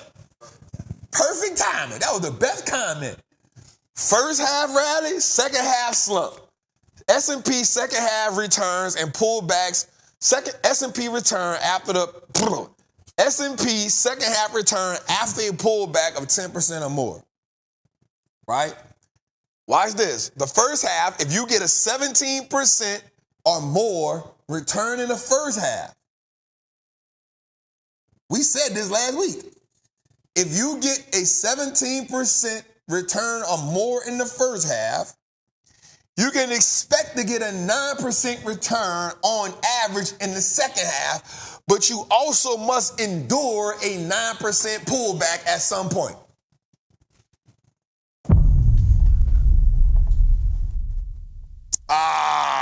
So you can't even make that statement. Talk about something last week was my birthday, so I ain't tuned in. Well, you ain't, see what people be doing? I wish that was last week, I would have known. I did it last week. Oh, I was my birthday, I wouldn't known. See? I would eat cake, Trap. I was in Tulum, Trap. I ain't had no reception in Tulum, Trap. I was in Tulum, Trap. I ain't had no reception. Catch up, Mustard. Come on, man. Come on. Look how I set him up with the 1-2. You know what I'm saying?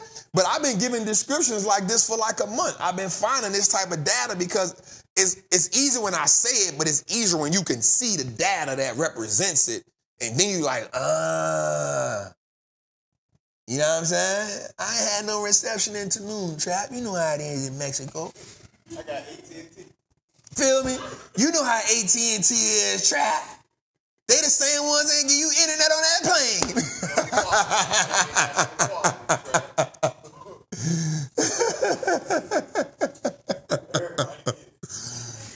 All right, so here's what we understood. And I remember the one we did the week before that when I said we showed the months.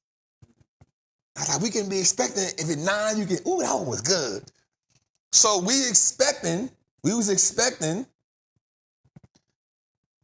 because remember we said this. Ooh, I remember this too. Remember we said this? Because we are expecting to get 9% on the back half of the year, we no longer have to chase 100%.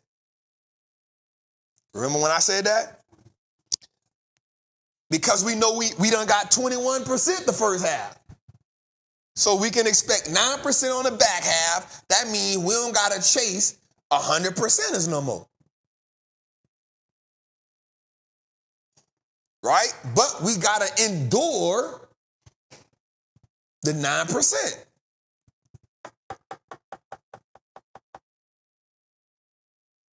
Well, here's what we do know.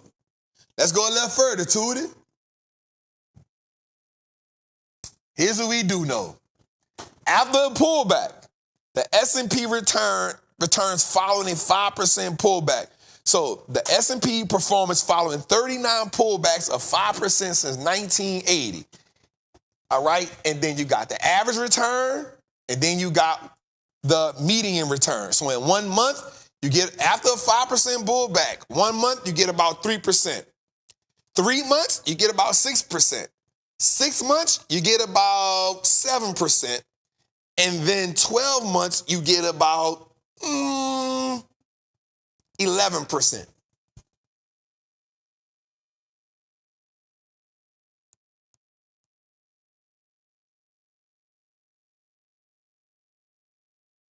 Troy, happy birthday, family. You feel me, family?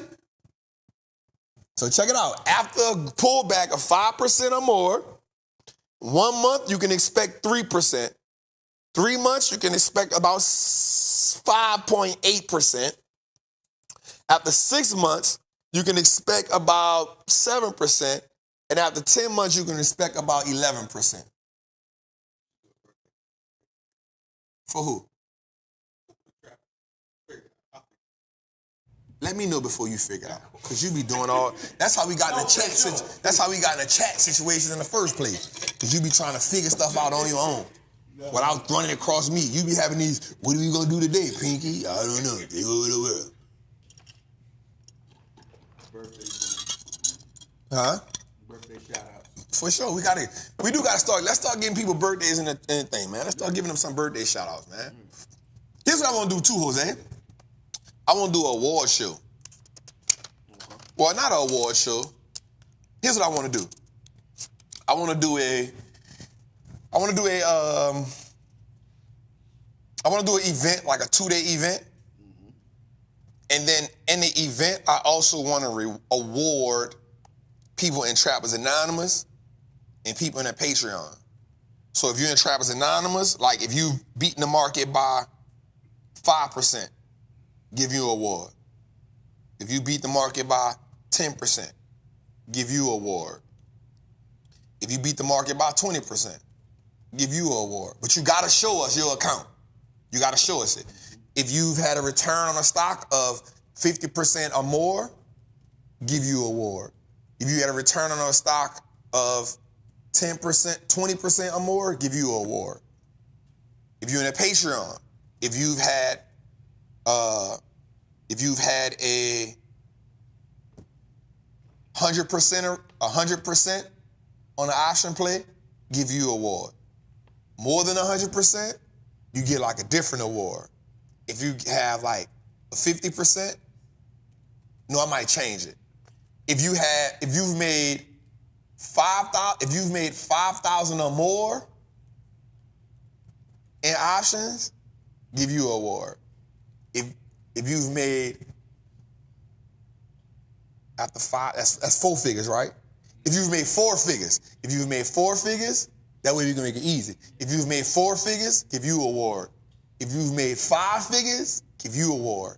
If you've made 6 figures, give you an award. If you've made $500,000, give you an award. If you've made $1 million, give you an award. And I want them to, like, they gotta show it, and it cannot be paper trading. No, real talk. Real talk. It has to be a valid account. And it has to be, and we're gonna validate it. You have to validate it to us. You know what I'm saying? Not just by, like, we're gonna get some people on the phone, I'm gonna get a call team together, probably get you on it, Sean, so we could go through to make sure, like, we gotta get your, not like get your account so we can go in it, but we gotta understand with us, open the account up, let us see the trades. And it's gonna take a while, so we'll probably do it, but we're gonna document it. Yeah, bro. Like, I want to start, like, really, like, putting my people on like, creating something like give them a golden scale. You know, some people get the golden, baking soda. You know what I'm saying? Silver baking soda, gold baking soda.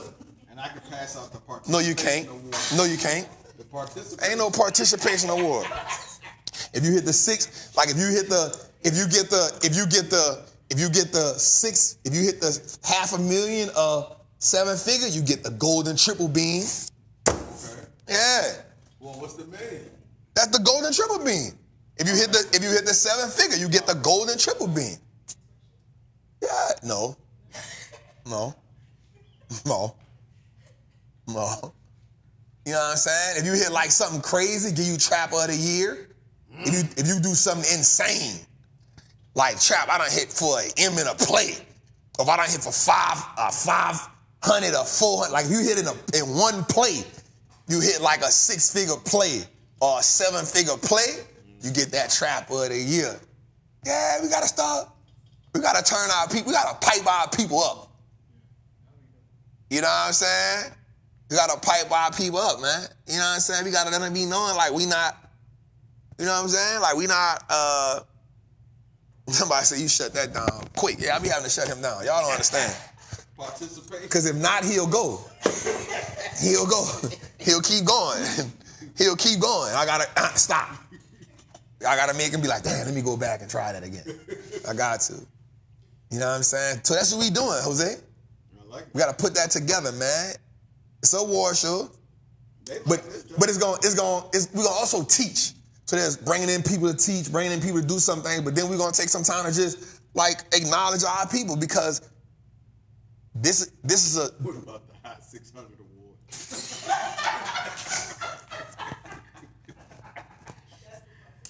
Yo. That's the participation award that Jose won't give out. Bruh. You know what I'm saying? We're not giving out the Hot 600 award. All right? What about the people who bought the course? What about it? And I don't mean that in the... Why you laugh? Because you made it sound like I said something stupid, bro. Like, I don't mean it. Like, laugh like that.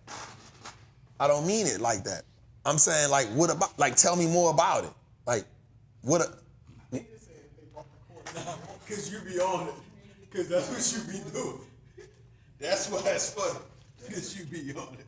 Nah, man. You be like, we love you, Trap. What you love? What you love about me? No, man. I meant that in a good way, man. Like, chill. no, I meant in a good way. Like, tell me about it. Like, what do you mean? What about the people who bought the course? Like, I'm not saying it in a bad way. I'm asking. Yeah, like I just need to know more. So, what if they turn the Hot 600 into something? That's cool. For real, Ford can make that. We need an award for the Meta 500 play. That's a fact. Yeah, Jose be putting me in. He be putting me in hot water that I don't even must be trying to be in, man. That's why you ain't got no camera. That's why I say you get the mic, but not the camera. Cause as soon as he said something like that, and Tui be done put the camera on him. As soon as he said it, I can't never get out of it. All right, let's go a little further, man. But Jose, that's what we want to do though. We want to do that. We gotta figure out what we're gonna call that. All right, the drought since earnings. Steve, why Steve acting like he is somewhat like he don't know how to spell sense?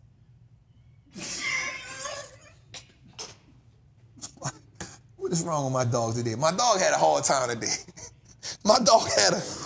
I've been fixing my dog all day today. My dog need a warm hug. That ain't the right sense, bro. That sense is the sense like make sense out of this. My dog had a hard day today. The sweatshop Steve today. He 105 episodes in 6. He good for a day. He good for a day. He good for a day. My dog good for a day. Let me call my dog. Where my phone at? Let me call my dog. My dog had a day today. My dog, I ain't even stress him out today. Damn. Maybe. My dog had a day. My dog messed up 3 slides. My dog had a day today. I gotta talk to him. He probably went to physical therapy today. And the physical therapist must have pissed my dog off today. Must have. Or somebody emailed him something he wasn't feeling.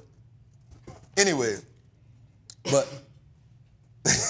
that's how we rock today, dog. We still with it. I don't know. My dog had a day today. Damn. My dog had the one flip-flop. My dog did this one. The last one had the bubble in the bottom just now. I ain't even say nothing about that. My dog having a day today. This ain't his Tuesday. Trick Steve Tuesday. That's what this was. My dog pissed today.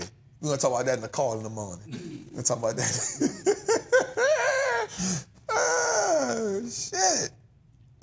My dog on 106 episodes, bro. Like, he due for a day. He due for a day. He due for a day. He due for a day. All right, so S&P, my dog got sense up there, boy. I love my dog, man. He been with me 13 years, man. He good for a day. I done messed up a lot. All right, S&P, here's what it is. The drought since the earnings. I gave him this at the last minute, too. All right, here's the share price performance since these companies have performed their earnings. So watch this. Trap, how you find all this data? What? How do I find all that data? So that's a good question. So I'm gonna be honest with you.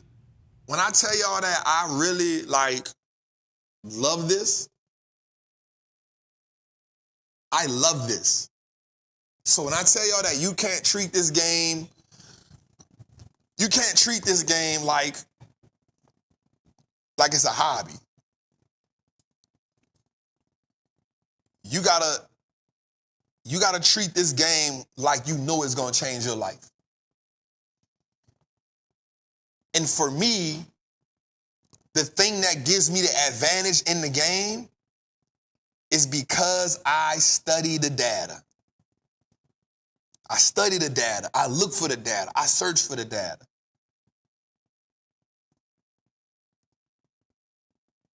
I'm never not reading. I'm never not, you know what I'm saying? Because this what gives me the leverage. This what makes me not panic. This what makes me go on a Patreon and say, hey y'all, this was up. Hey y'all, this was up. Hey y'all, this how I feel. Hey y'all, this is what I see. Hey y'all, based on this data right here, you know, I can match this data with this data right here. Here's how we move forward.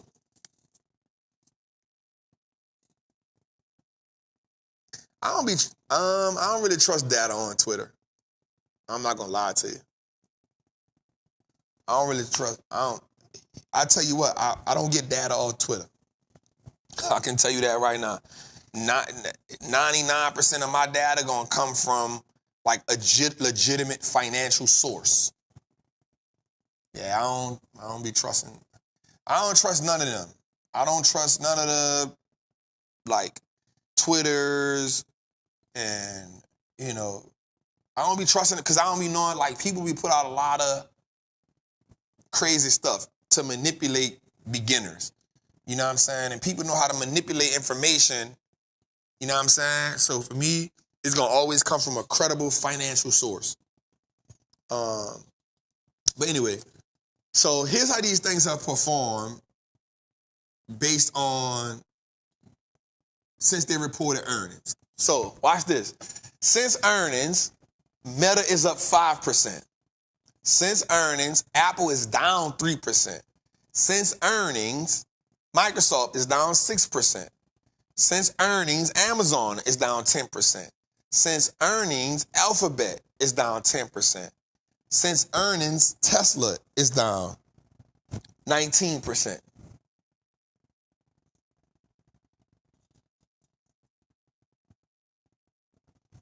Right? So here's what I want you to understand about this. These are all opportunities. So when somebody say, Trap, all you mess with is the big dog stocks. No, all I mess with is quality stocks. I'm not a day trader. I'm not a day trader. And because I'm not a day trader,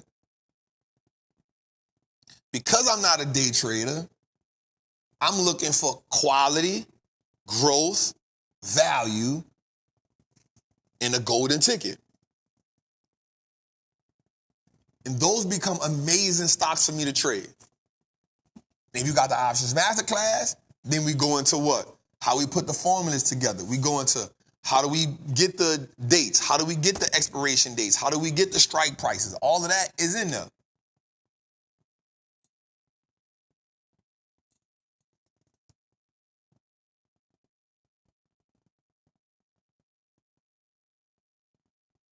You feel me? So somebody said, I would agree, but I seen a chart there earlier in the day and then seen it on your Twitter. Well, they probably got, so here's the thing. That don't mean I got it from Twitter. They may have got it from the same source that I got it from. That don't mean I got it from Twitter. I can promise you I've never taken nothing off Twitter. They have probably got it from the same source, so they probably pay for some of the same stuff that I pay for. So, I won't do Reddit. I don't do Reddit either. I go to financial sources. You feel me? Yeah. So that don't mean I got it from Twitter. That means they probably got it from the same place where I got it from. Or they probably be subscribed to some of the same places that I'm subscribed to. So, let's go a little further though. But man, you know what I'm saying? So if you are looking for quality, that's what we play the game with. We play the game with quality. And so if you see an Amazon down 10%, strike. You see a Google down 10%, strike. You see a Microsoft. Now, y'all know I stay away from Microsoft. It's probably the only one I don't trade. I've traded Tesla. I probably stay away from Microsoft. Apple down 3%. Strike.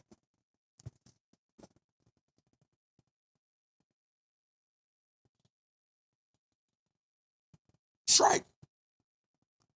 I'm not so fond of Tesla because they're losing huge market share in China. Deliveries are slowing down.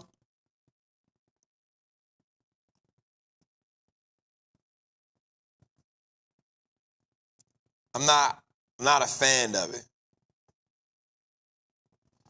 Let's go a little further, man. All right, what makes a good stock, man? So one of the things we came up with was, like, we understand that Warren Buffett has this idea of, like, I like to call it like those ingredients, because we got another one with that. So, you know, Buffett says that attractive return on capital, meaning ROIC is good, top-notch culture inside of that business. That's as good. So one of the things we look for business that have top-notch culture, right? Because people want to be at companies that have great culture. And one of the things I'm learning about is how to create a culture within here.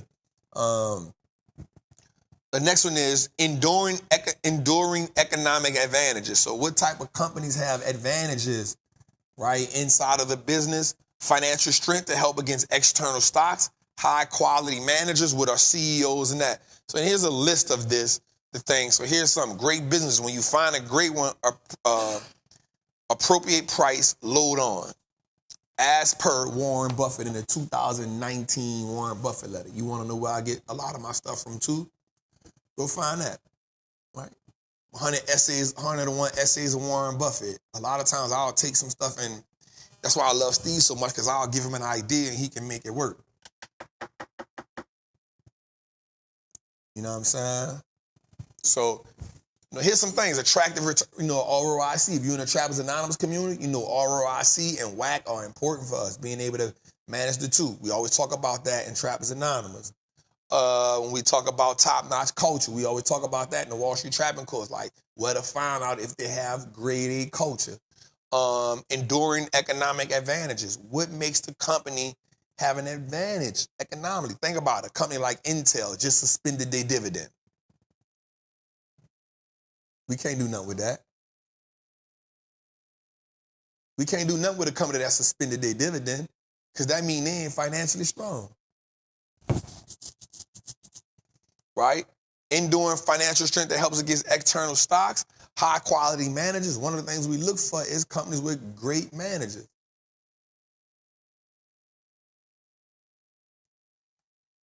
Right? Managers, yep, CEO, CFOs, which is why we're going to talk about something today. Let's go a little further. Go a little further to it. All right, before this one, today, go to the one about Starbucks. Go to that one for me. Yep. Starbucks stole my burrito. Right? So, this hurt me this morning. I ain't even gonna lie. Me and Jose was working out this morning. I said, ain't this... Man, Chipotle has been my baby for a long time. And so listen, I'm the person to say this. Like, I've said this, and I've came out and said this. You know, Starbucks has been poorly run as a brand for quite some time. Howard Schultz did his thing, but since the new CEO took over, the company has done horrible. And here's the stats. 2 quarters, right? 2 quarters of back-to-back declines in revenue.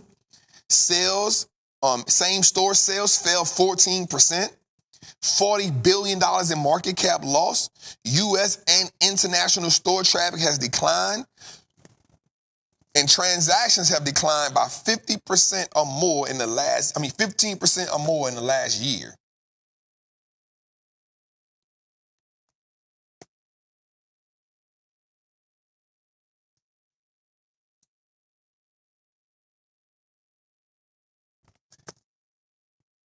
Remember, so let's think about something here.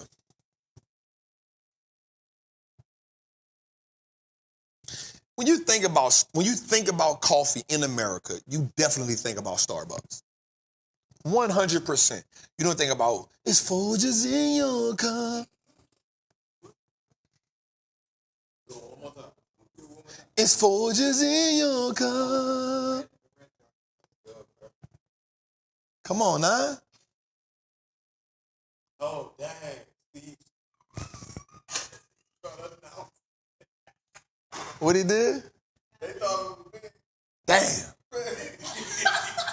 My dog stressed today. My dog stressed today. I gotta call. Where my phone at? I gotta call my dog. I gotta call my dog. My dog having a day today. Let me call my dog. I was like, how I mess up? Let me call my dog. I ain't gonna do that. That's a one-on-one call. I gotta call my dog. My dog had a day. Something stressed my dog out today. I gotta figure out what the hell it was. I'm gonna tell my dog tomorrow, dog, you off. Right. Take off tomorrow, my dog. Take off, cause he be so into his work. Tomorrow, dog. Let me text my dog. Tomorrow, dog, you can take off, dog. My dog tired. My dog. You can take tomorrow. Just tomorrow. Don't think you get fired. Off. I gotta put this in quotation. With pay. I know they short. You can take tomorrow off with pay, dog. Take that the wrong way. Yeah, my dog can take tomorrow off with pay. My dog was tired. I don't know what happened today. My dog was tired today. My dog done spelled announcement wrong. And I ain't mad at it because, stuff happened. But today he having a day. Real typing. Yeah. Today he had a day today. Today my dog had a day. He can take off tomorrow with pay. He take off tomorrow with pay. With pay. Don't send him nothing.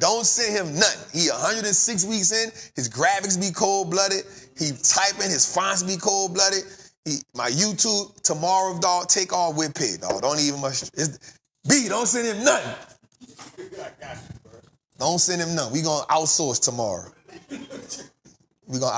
Tomorrow we outsourcing. We outsourcing some graphics. Yeah.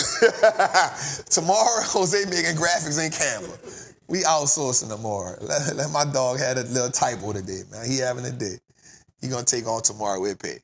All right. So, and some people saying AI. Well, I still like the human thing, man. Steve with me for a long time, bro. Like, I ain't tripping.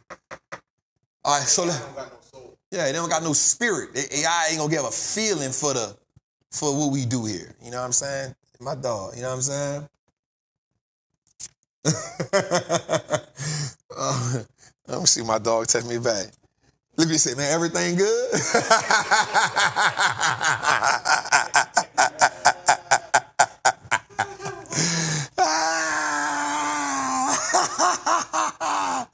My dog say, everything good? So let's get to it, man. So anyway, so watch this. So when you think about, even when I was in France, even when I was in Italy, they had Starbucks in the airport. And I don't care where I went at, them lines was long. Everywhere I went. And so what I don't understand is, with a company that is branded as the luxury coffee brand, because that's what they represent. They don't represent regular, like, I'm going to Dunkin' Donuts. I'm going to the gas station and get the... You feel me? They're branded as... Yeah, premium coffee. And there's no reason why this business shouldn't have better financials than it does. Right now, they got $1.4 billion in unused earnings rewards. That's cash. You can't get that back. You feel me? That's why I came up with the label. And people been stealing my label, too. The bank that sells coffee. They be stealing my stuff, dog. It's cool though. We ain't tripping. We tripping. We ain't tripping. Why? It's about to be fall. Guess what's about to come out? The pumpkin. People about to go crazy. Bro, them things go crazy. I don't even drink them, but I know they go crazy. You feel me? So here's what I'm saying. Here's what I'm saying. With a brand that amazing, there's no way the stock should be. How you lose $40 billion in market cap and you're the #1 coffee dealer? Now, in China, they got Lufkin Coffee. They got some other coffee brands in China. But Lufkin Coffee, I'm not scared of them because they got caught for cooking the books. I'm going to say something too. I saved somebody who is in the financial space, stock space. They came to me. They was like, yo, what you think about Lufkin Coffee? I say, bro, you put money in there, you dead. If you put money in there, you're dead. That's dead money. Came out like a week later for cooking the books. That's why I don't mess with Chinese companies like that. Because they don't have the same, nothing against me in China, like I don't got nothing against that. It's because they don't fall under the same financial guidelines that American public companies do. They have different guidelines. And so if they have different guidelines, there's no way that I can't even like do the research on it the same way. Because like when you look at American, they have these guidelines, then they have what's called GAAP. General Accepted Accounting Practices, GAAP. General Accepted, meaning at bare minimum, you got to adhere to these accounting practices. They don't even got that. Write whatever you want, write. You know what I'm saying? Like, we can't do that. All right, so why did they lose the market cap? Because the company not ran good. So people sold the stock. The stock it was on a decline. So today it had its best day ever. Not in 20 years, not in 15 years. Like, I've never woke up and Starbucks was up $18. All because of one thing. We got a new CEO, but not just any CEO. They even got the best CEO in the restaurant business. Turned around Taco Bell, turned around. He the reason Taco Bell started selling breakfast at Taco Bell. He the reason why Chipotle turned around during the pandemic. He the first one to come with digital stuff. And that's when everybody follows suit. Domino's follows suit. Like the dude is really what you call a rock star CEO, bro. He built like that, dog. Under his regime, Chipotle is up 800%. Under him, they up 800%, bro. So here's what I gotta say. The story has now changed for me with Chipotle.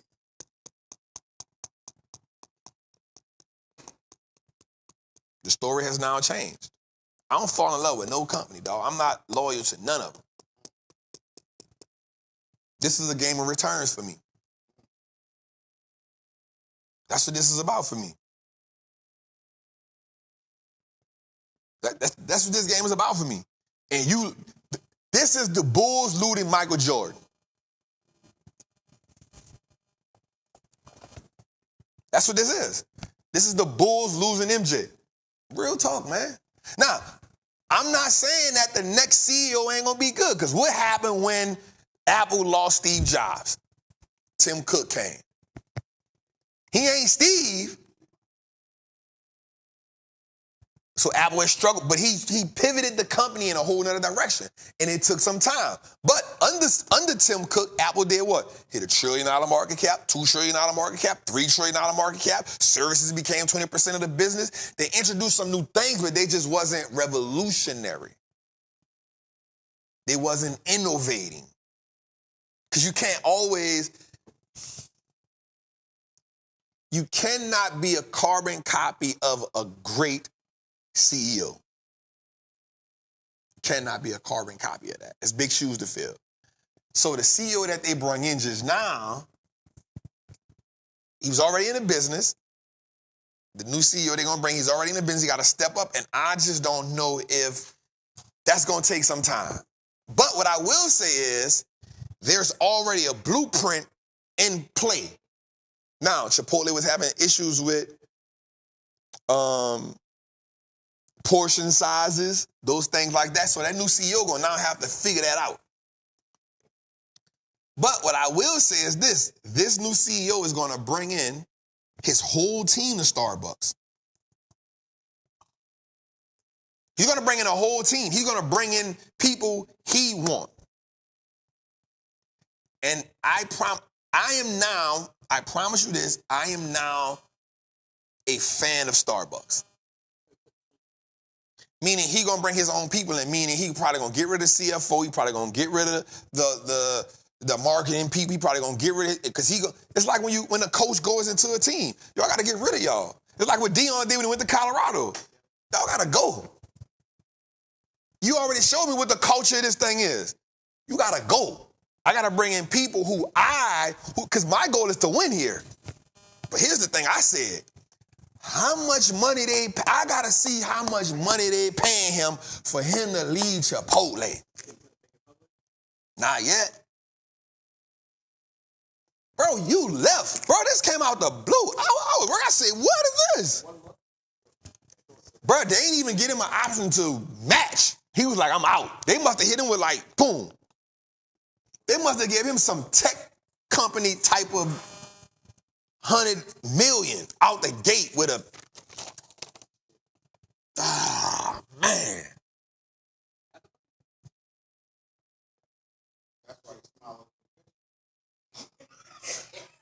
Bro, if they start selling guacamole at Starbucks, I'm gonna be pissed off. Boy, got the guacamole. Bruh. But here's also what I want to say. Here's what I also want to say. That's the power of a new CEO. Nothing changed in Starbucks, but we got a new CEO, and you know we brung in a badass. Stock go up 20% in a day.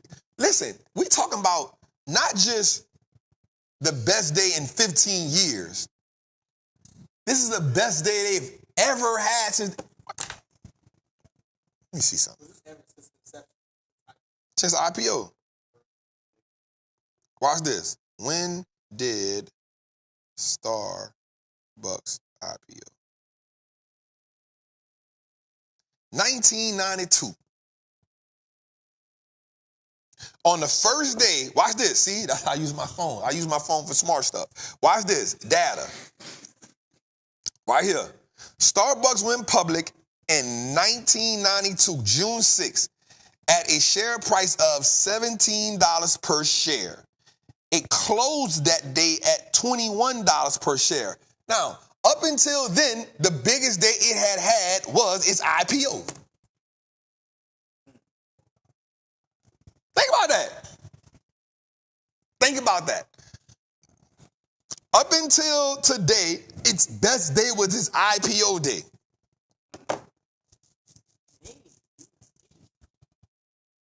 Up until bruh. That's when your name hold weight. So my thing is, why can't Nike do it? Why can't Disney do it? You feel me? I'm not, it ain't that I don't have nothing to, so people think that I hate Disney or I hate Nike. It's not that. What I'm saying about these companies is they are premium brands. There's no way the stock should be performing the way it does. When you win a Super Bowl, what do you say? We going to Disney World. That's been the thing forever. People consistently go to Disney World. People keep doing great stuff with Disney World. Nike, you are a premium brand. Why is the stock not performing? Well, duh, because you got bad management and you got bad marketing and you letting people there's no way companies like Deckers, real talk, should be outperforming Nike, dog. There's no way.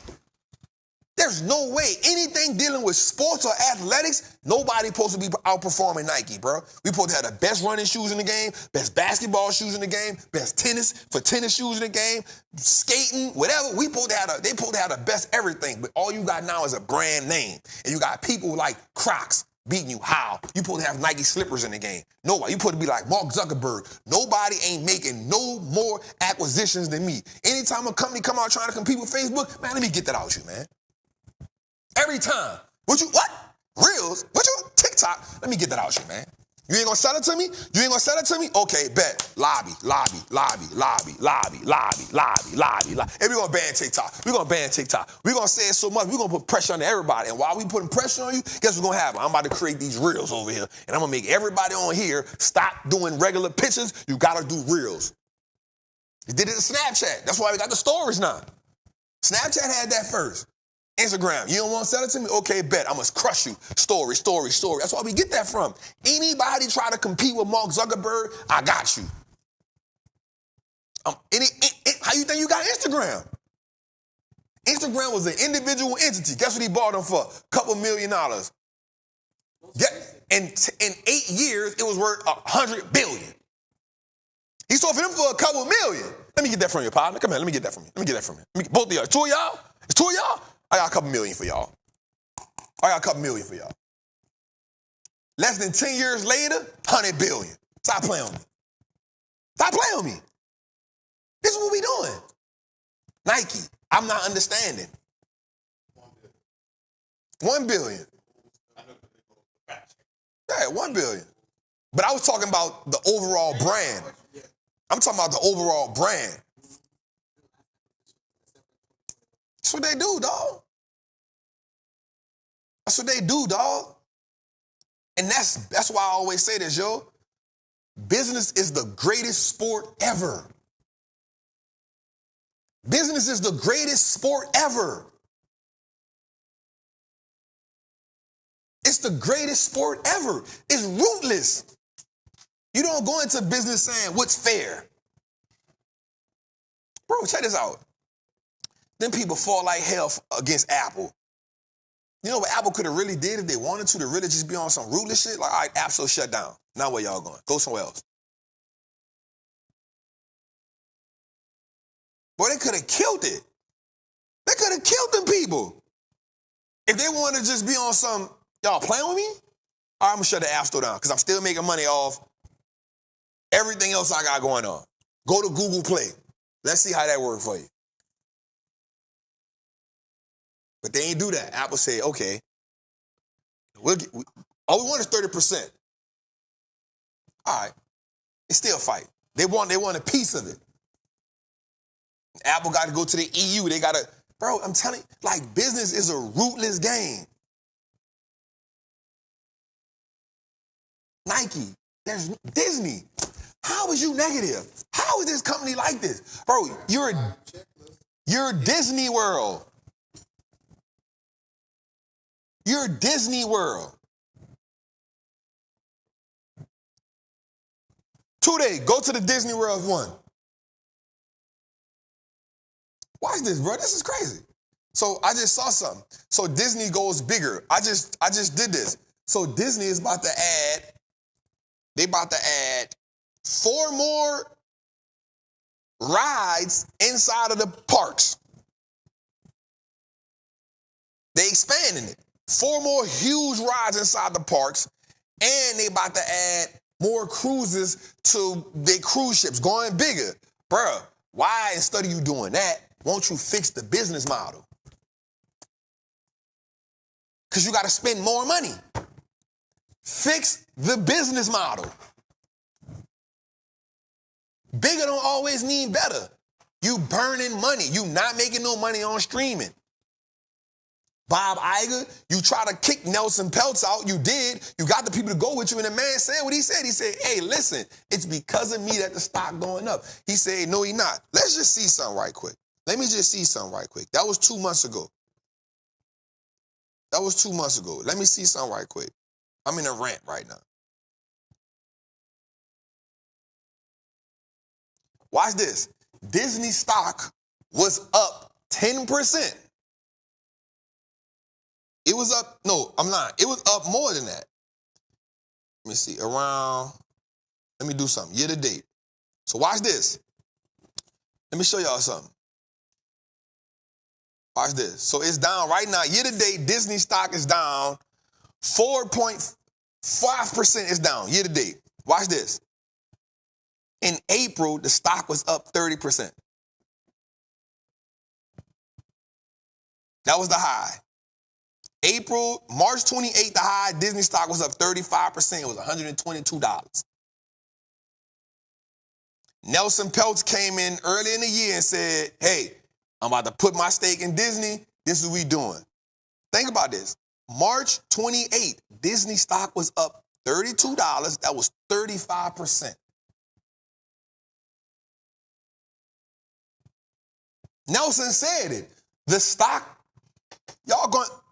he said, you in first quarter, second quarter, he said something that was funny to me. He said, go show me when Disney been up 30% in the second quarter on your chart. I said, ooh, he talking nasty to him. He said, go show me when has Disney stock ever been up 30-something% in the middle of the second quarter of the year. Go show it to me. He said, the only reason it's up because people know that I'm in it. I took a large stake in here.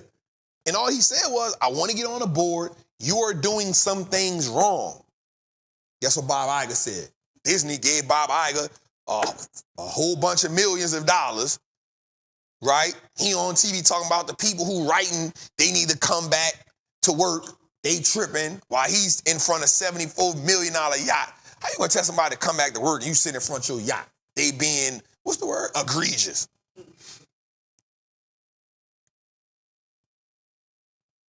He said, my stock is not up because of Nelson Peltz. And guess what happened when Nelson Peltz exited? Since then, the stock has went down. In May, it went from being up. May, it was up 17%. So that's a drop. From April being up 35% to May being up 17%. From 122 to 105. Incline. And then in June, 100. July, $7. 8%. July 19th, 6%. July 31st, 3%. As of today, the stock is down 5%.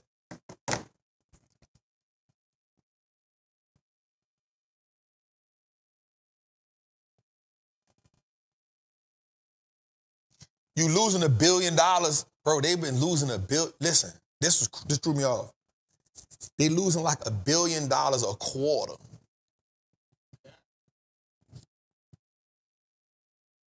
They losing $1 billion a quarter. Somebody say he called them greedy. Yeah, he called them writers greedy.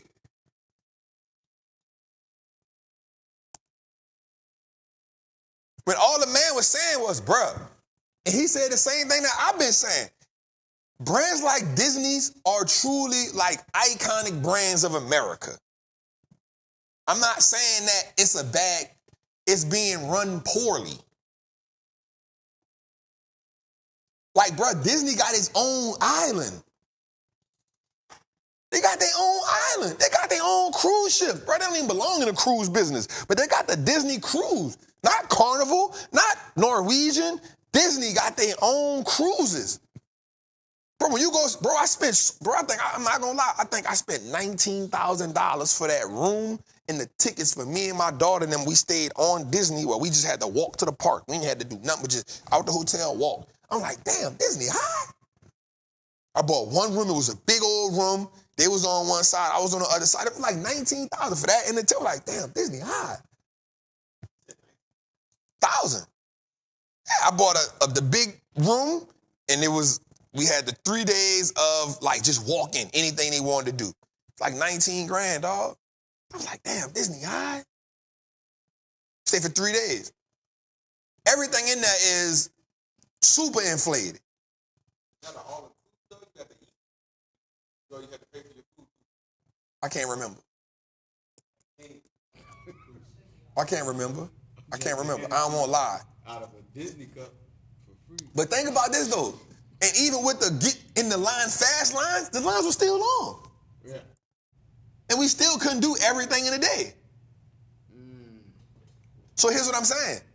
Bro, at the prices at which you're doing, how are you losing money like this? You know why? One thing is, they thought they could go do streaming. So what they did, take your stuff off Netflix. Bro, you're not even supposed to be a streamer. Put the stuff back on Netflix. Instead of trying to have your own streaming service, smart man to say, I can just license my stuff out. I don't gotta have it. I don't gotta create a whole streaming platform. I can just license it out. I don't need, that is not what we do. I don't need to have a streaming platform. I can license Cinderella, Snow White, Lion King. I can license that to Netflix. I can license that. And now, guess what? I can license to whoever I want. You can have it for a year. You can have it for a year. You can have it for 2 years. It don't even got to be a long term. This ain't even rocket science.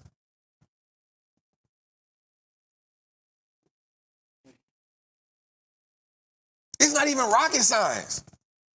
I don't even got to work on building out. You know why? We won't be greedy. I see Netflix doing it. I want to get a part of that. You don't got to be a part of that. Focus on the theme parks. It's hard to build out a whole streaming system and have 7 or 8 movies you're trying to drop. No, be smart about it. It's real simple. Netflix, you're a streaming company. Amazon, you're a streaming company. Hulu, you're a streaming company. Guess what we going to do, y'all? Best man get it. Netflix, you want to license it for 5 years? Bam, you got it. Such and such, you want to license it for 5 years? Cool, you got it. Same way the NBA doing. It's a bidding war.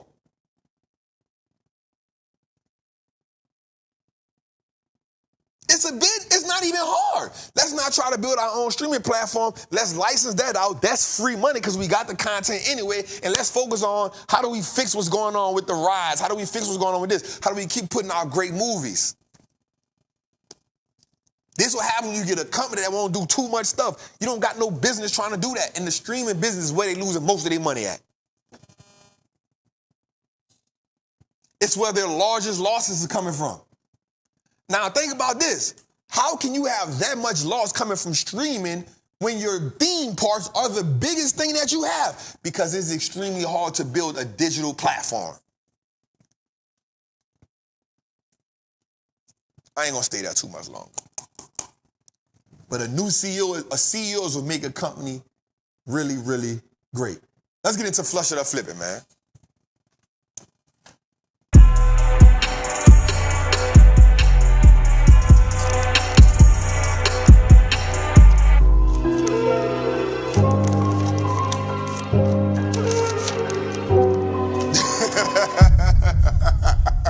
Somebody say a crazy person with a high school degree can see this and they can't see it. Ain't that crazy? I just don't understand it, bro. Like, I really don't be understanding, bro, like how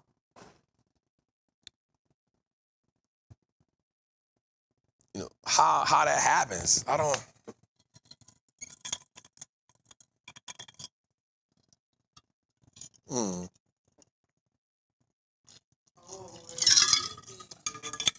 Let's get to it, man.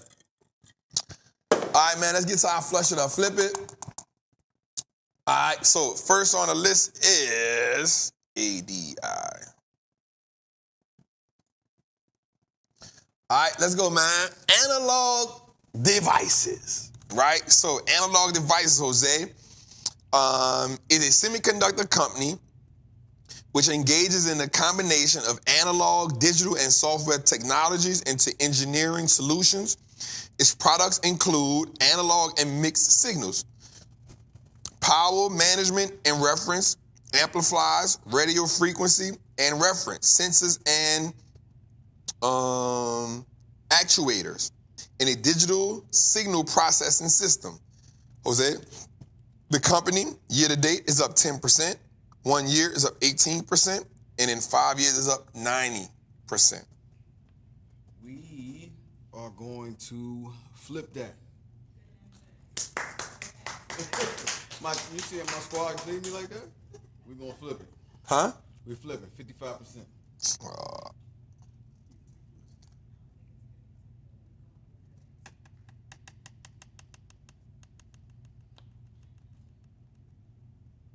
I like it, Jose. I like it. All right, next on the list is Stellantis. So Stellantis, wait up, what is that? ST. Huh?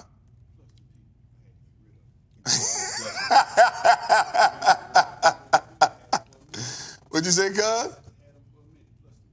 Why you flushing them? Let me see what it is. I forgot it. T.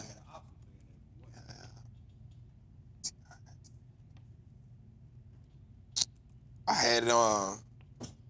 That's the car company. You what? What you did with it? Option play in that jump too. Who told you to put an option play in it?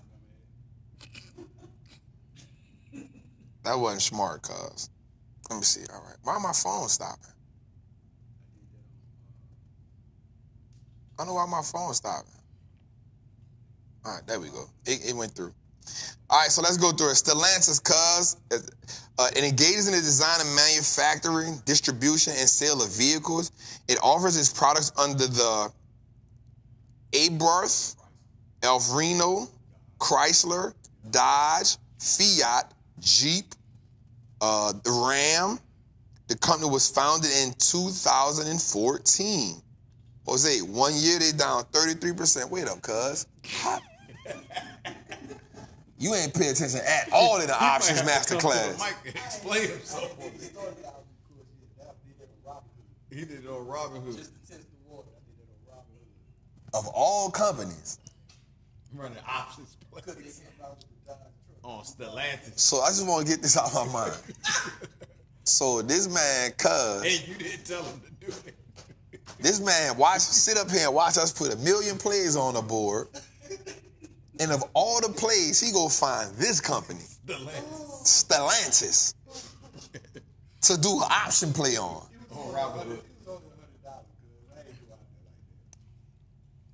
He mad at him though. That wasn't a Chinese diving move. That was definitely a American. That was a lot of splash. Legs crooked. All right, Jose, year to date down 33%. 1 year down 16%. How you feel about Stellantis, Jose? Flush that jump. You sure? Yeah. All right. Next on the list is, why is my internet? See, AT&T. This ain't no good quality. This ain't good quality. All right. U-Haul, my toilet broke. U-Haul engages in the insurance and moving the storage business. It operates through the following business segments, Jose. Moving and storage, property and casualty, and life insurance. The moving and storage segment includes the rental of trucks, trailers, portable moving and storage units, specialties in rental items, and self-storage. Year to date, Jose, is down 5%. 1 year up 15%. Up 5 years is up 88%, Jose. And it does not pay a dividend. One thing I didn't know, they did life insurance. Two, we are, based off of them numbers, they too close for comfort. We're flushing it, even though the squad is saying flip it. Good answer? Oh, I'm clapping by myself. Okay. Shout out to my team. You know what I'm going to do. Definitely left you out there. Yeah. We flushing that. Let's go. All right, LKQ. Shout out to my dog Tim. When me and Tim was hustling with the car auction cars, this is where we used to get some stuff from. LKQ is a distributor of vehicle products and its parts to repair, maintain, and accessorize automobiles. It operates through the following segments: wholesale North America, Europe, and specialty. The wholesale North American segment includes glass and self-service segments. The company was founded by blah. All right, Jose, year to date, 18% down. Okay. 1 year, 26% down. How you feel about them, Jose? Man, we getting that thing out of here, bro. LKQ. You gonna flush it. All right. Let's go. Next on the list is Lear. So, engaged in the design, manufacture, and supply of automotive seats. Jose, electrical distribution systems and electronic modules, as well as related subsystems, components, and softwares. It operates through the following segments, Jose: seeding and E-systems. The seeding segment consists of design, engineering, just-in-time assembly, and delivery of complete seat systems, as well as the manufacture of all major seat companies, including seat covers, surface materials such as leather and fabric, seat structures and mechanism, seat foam and headrests. All right, Jose, year to date is down 1 year, 21%. 1 year, 21%. 5 years, 2%. Jose, you want to flush it or flip it? So before I give my answer, I would like to say that the chat is trash today with their voting. They is losing. Got me out here. Look, I'm glad I can't be the people's champ today because they doing craziness. We are flushing it. Right now we got 54% talking about flipping. Man, y'all don't get y'all Stop playing. I'm glad you think on your own.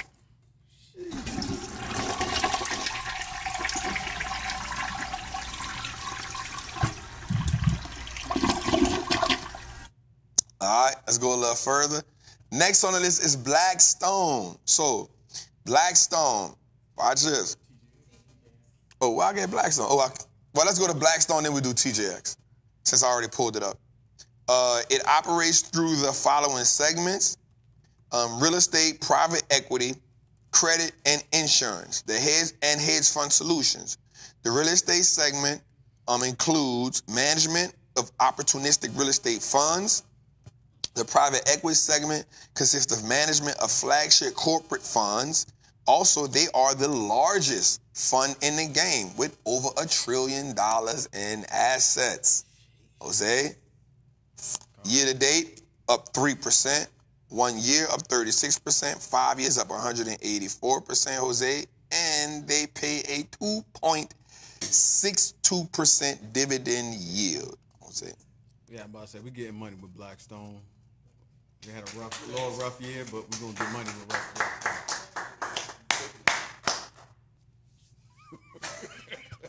Come on. Go ahead and hit the money printer. I ain't mad at him. It's a safe play. It's a safe play. All right, we'll back door and go to TJX. All right. Engages in the retail of apparel and home fashion products. It operates through the following business segments: Marmax Home Goods, TJX Canada, TJX International. The Marmax segment sells family. Did I say that right? Marmax sells family good apparel, including home fashion and merchandise. Ladies, Home Goods is another store they got. They got TJ Maxx too, right? I said TJ Maxx. No, I'm asking. No, Yeah, TJ Maxx is the home brand. It's the parent brand. Then they got Home Goods. Segment offers assorted home goods, rugs, lighting, soft home, decorative accessories, tabletop, cookware. Then they got TJX Canada. All right, Jose. I'm going to have to flip it already because The stock is up 19% year to date. It's up 28% in 1 year, up 110% in 5 years, and it pays a 1.23% dividend yield, Jose. I'm going to flip it because my girl only shop at Chanel and TJ Maxx. That's a hard freaking... God damn. Ain't no in between. Ain't no, I promise you. It's either coming in with bags of Max or bags of Chanel. Like, it's crazy. That's a rough life for you, boy. I didn't even know Chanel purses is like that. Bruh. They like that. Yeah. Swipe the card. I'm gonna be lying to you. Listen, if a woman get a Chanel bag out of me, Bruh, the little baby half wallet medium dress was like $7,000. we lifing. I was like, oh. If she get a Chanel bag out of me, we lifing. We here. We I see. What was worse is the purse that we was about to get looked like the one she had on. Like, They all be looking the same. the strap is this different. Man, again, we getting money with TJX. We like TJX. Huh?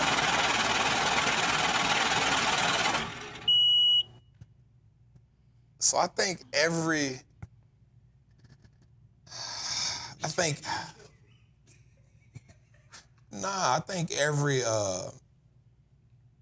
kind of like how, I think like for men, how like our thing is like when you get, like your thing is, I gotta get a Rolex. I think for men, like it's the Rolex. It's like, once you get that Rolex, you like, you know, like then you start graduating, you start being like, all right, this it. You know what I'm saying? And then like, for women, I think it's the Chanel bag. I think, and I could be wrong because I'm not a woman, so I don't know. But I think for women, it's that Chanel bag. I think you get I think, and again, I could be wrong, I'm a man. I don't know, but I think every woman want that. They want that Chanel bag. They ain't really. They ain't really. Yeah, but women ain't really. They don't really trip on the Chanel shoes. They ain't really. That's just. That's just ass thing. Yeah, right? What they call them shoes? Esmeralda? What they call? What the shoes called? Espradas? What they call? It's a funny name, huh? Yeah, I think every woman, like, for men it's the Rolex. It's once you get your Rolex, you like, That's it. Feel good. Yeah, you like, yup. Because it took a while. It took a while to get there. That was your rites of passage. You know what I'm saying? Like, okay, I've now officially entered the watch game. You know, for me, it was transitioning from Movado. You know, that Movado was calling. I had a few Movados, and then once I transitioned from Movados, I did some quartzes, and then I did like a Gucci watch. You know, but when I got the first Rollie, I was like, okay,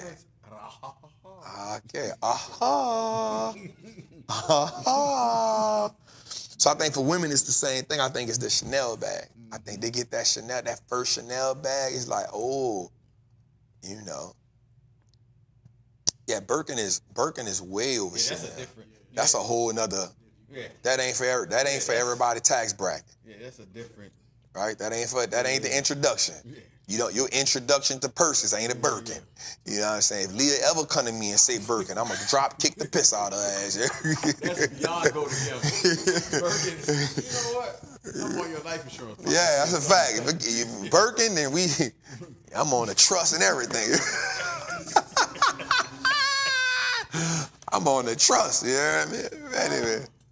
All right, let's go a little further. Next on the list is Progressive. Am I right? All right, Progressive. Progressive is an insurance, man, y'all know what Progressive is, goddamn. Insurance holding company which engages in the provision of personal commercial auto insurance, residential property insurance, and other specialty property casualty insurance and related services. Operate through the following segments: personal lines, commercial lines, and property. Jose, year to date, 39%. 1 year, 73%. Jose, how do we feel? We're gonna go with Flip It, Trapper. Oh, y'all left me again. Where are we going? We're flipping. We're gonna flop. Yeah, they not rocking with you today, dog.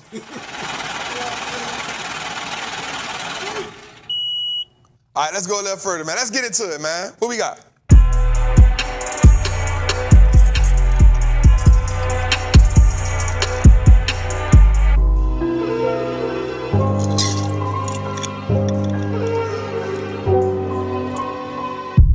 We definitely rocking with Flow.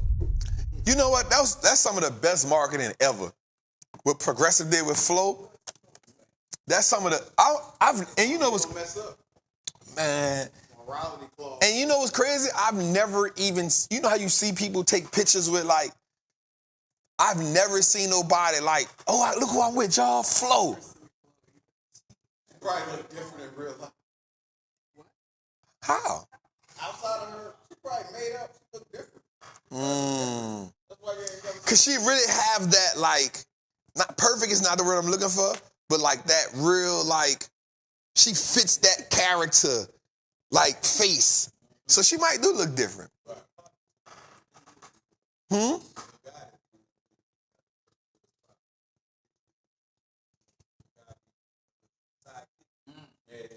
Nah, he don't got to shine like Flo, though. Flo is progressive. They lose Flo, they out of here. They lose Flo, they out of here. Now, Allstate tried it with the little black dude, because he be with Chris Paul, he got the little black dude with the curly hair. Oh, talking about State Farm. That's what I said, State Farm, huh? Allstate. I mean, Allstate got your boy. Yeah. Do you want to... They know him. Nah, yeah, he do Super Bowl commercials and everything. Now, what's the other company with the dude who always getting blown up and stuff? Oh. He clutch. He clutch. Aflac? No, not Affleck. Oh my God. Mayhem like me. Yeah. He always he cold-blooded. Yeah. He be getting beat up. He be getting chased by dogs. Is that real life? Yeah. Who he is? What company is that? Who the dude is, man? He always got the Band-Aids on. His commercial's cold-blooded. He the only one compete with Flo. He compete with Flo for sure. Allstate. It's Allstate. It's Allstate. Yeah, that's why. Yo, he go crazy. He go crazy. He competes. I'm not gonna lie. Whatever Progressive did Flo. Yeah. Progressive got Flo, but he top tier. He is with Flo. Bro, I seen him driving a car one time, and then the whole shell of the car I was like, yo, where they got this commercial from? He cold-blooded. Like, you ever been in your car? Guess what?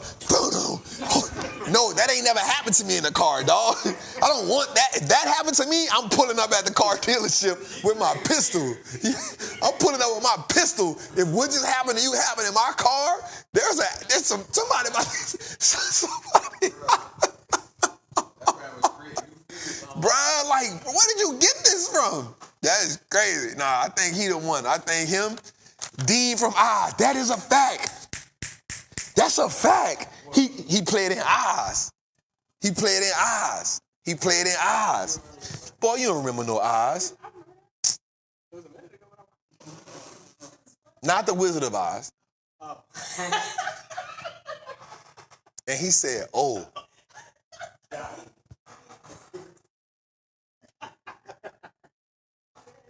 Oz and Jim. I know you. Yeah, I know Dorothy. 1-800-TRAPPER hotline. Let's go to.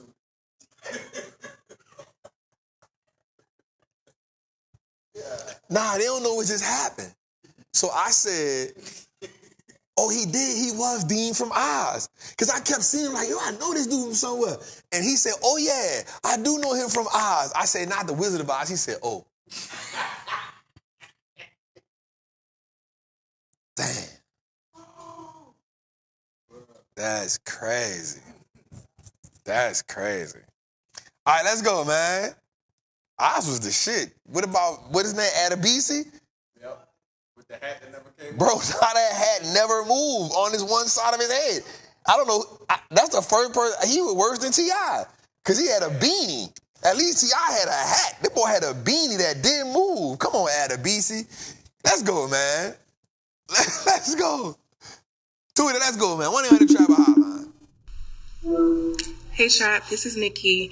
My question is, with heavyweights like Warren Buffett and the CEO of NVIDIA cutting such huge positions, do you feel like it's time for us to also cut our positions? Because it seems like they're preparing for some sort of dip in the market, and we've been seeing a lot of volatility within the month of August, and I know that you mentioned that September would also bring the same thing. So do you feel like we should stay in our positions, or do we need to cut back as well? And I know you always say, 100% cut, but this is the time to cut between 20 and 50%. But I just wanted to get your thoughts on that. She's so beautiful. She is so beautiful. Oh, my God.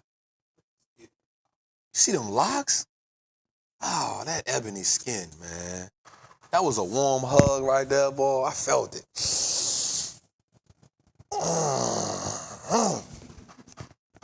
Damn, boy. Super producer. Here he go with the super producer stuff. This guy. Let my dog shine. Anyway,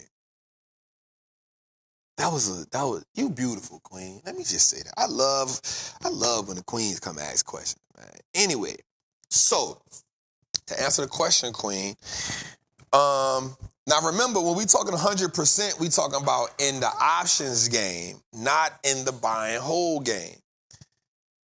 For the buy and hold game, yes, they did sell and they are getting liquid. I don't think, so I will say this, I don't think I think Buffett is getting liquid for sure. You know, he got $200-something billion sitting on the side. But I don't think that the NVIDIA CEO is getting liquid. I just think the stock had such a huge runoff, he's supposed to take profit. You gotta remember the stock was up, think about this, the stock was up 100% last year, and 100+% last year, and it's up 100+% now. That's back-to-back 100-year returns on your stock. Like, I think we kind of get spooked out when CEOs sell their stuff, but they also get more rewards for hitting other incentives for hitting other goals. For Buffett, 100%, him selling 50% of Apple was a whoa, that's crazy. Because very rarely do you see Buffett sell 50% of any position that he loves. So he's been in Apple for a while, which has me like, now he's been in it for some time, right? And it's still a large position. But I don't think you should exit your buy and holds. I think you should get liquid, right? I think you should get I've been saying that for a while. Like, we should be liquid all the time so we can take advantage of it. But I don't think you should sell your buy and holds. And here's why I don't think you should sell your buy and holds. I don't think you should sell your buy and holds simply because we don't have big enough positions yet. Right? So you think about it. He sold a few million stock, a few million shares. Right? But let me show you something right quick. Watch this. Jose, give me 1 second. Give me 1 second. Watch this. Let me show y'all something right quick. Let me show you something right quick.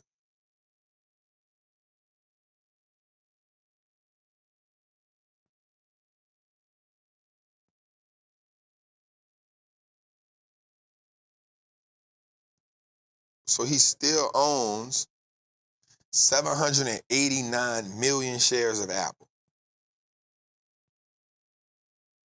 He has 1 billion shares of Bank of America. He still owns 789 million shares of Apple. You know what I'm saying? That's still like a hell of a lot. And that's with the reduced share count.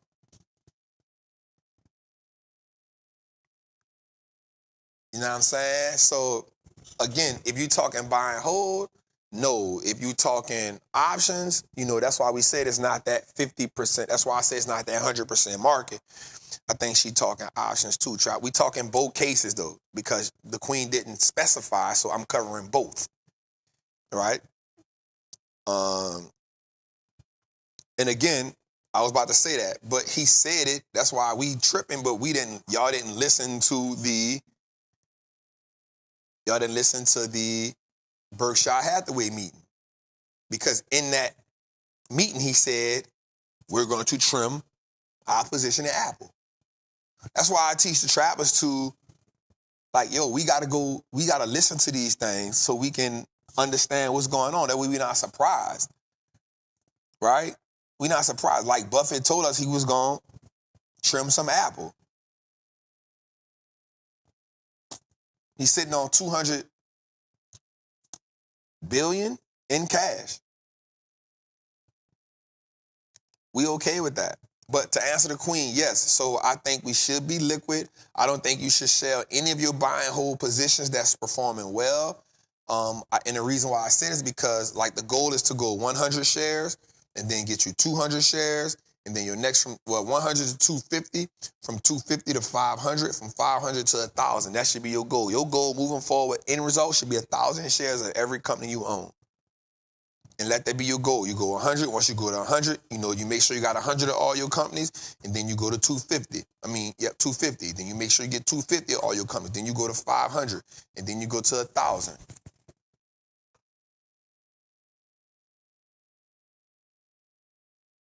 Right now, I own 1,000 shares of a few companies that I own 1,000 shares of NVIDIA, I own 1,000 shares of Google. I won't say I own 1,000 shares of Facebook. I'm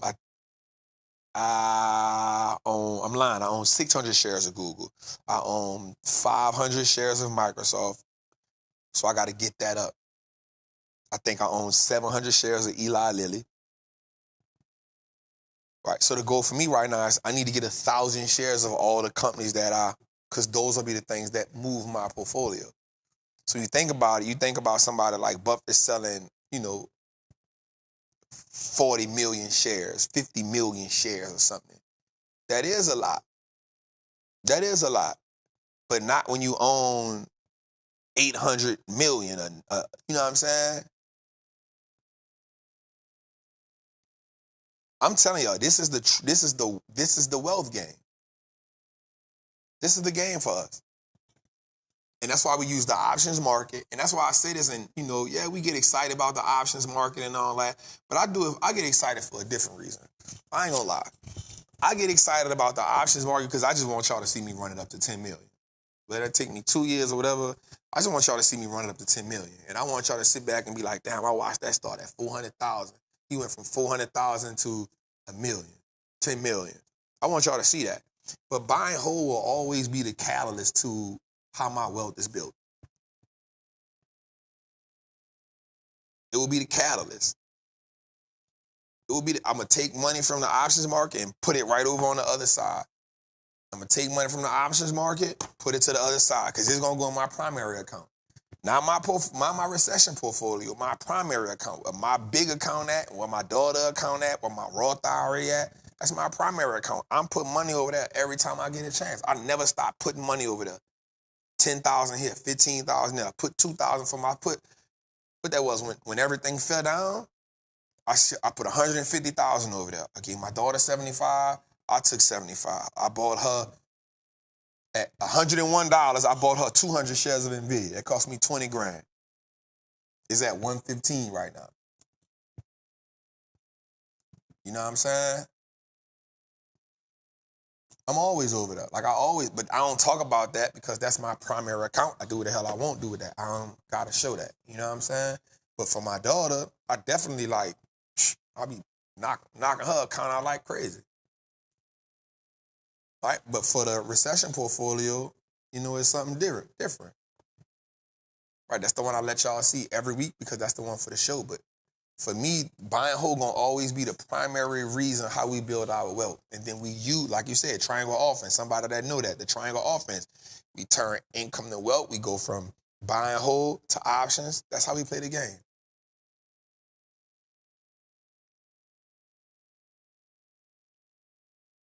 Oh, no, you took 80, she got 70. Stay on my account.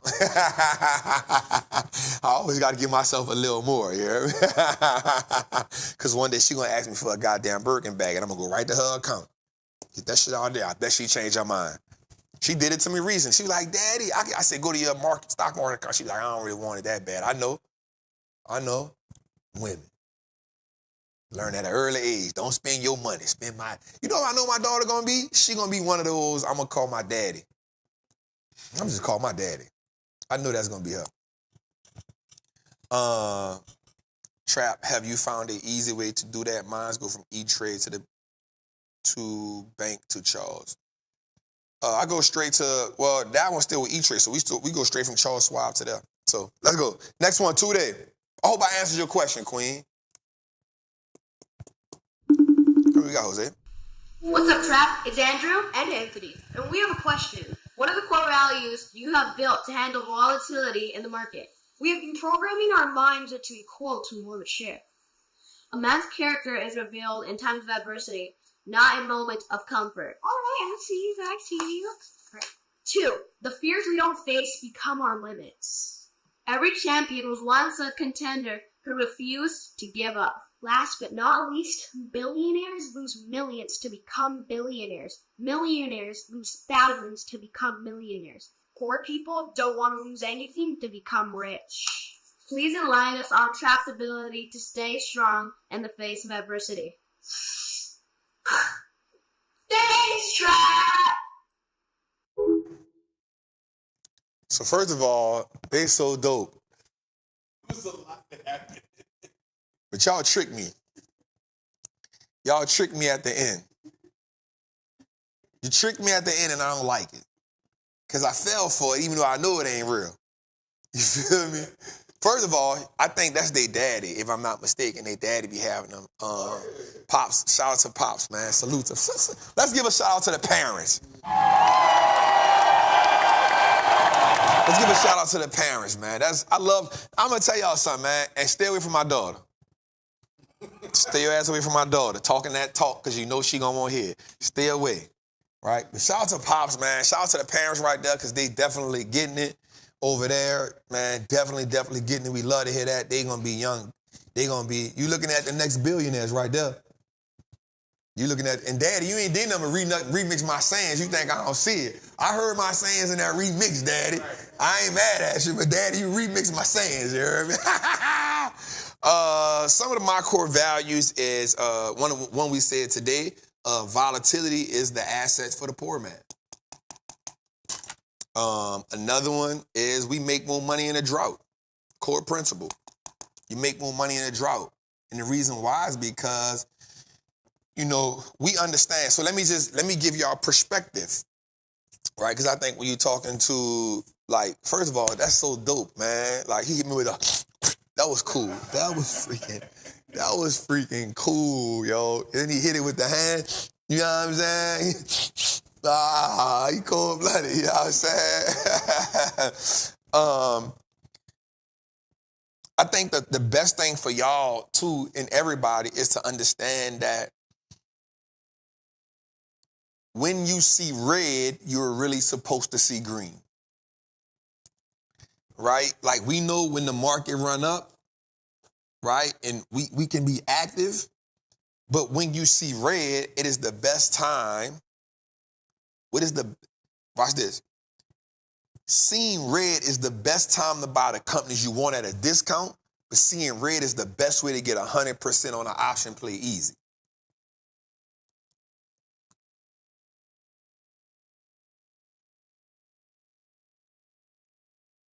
You feel me? Like, seeing red is the best time to get an opportunity.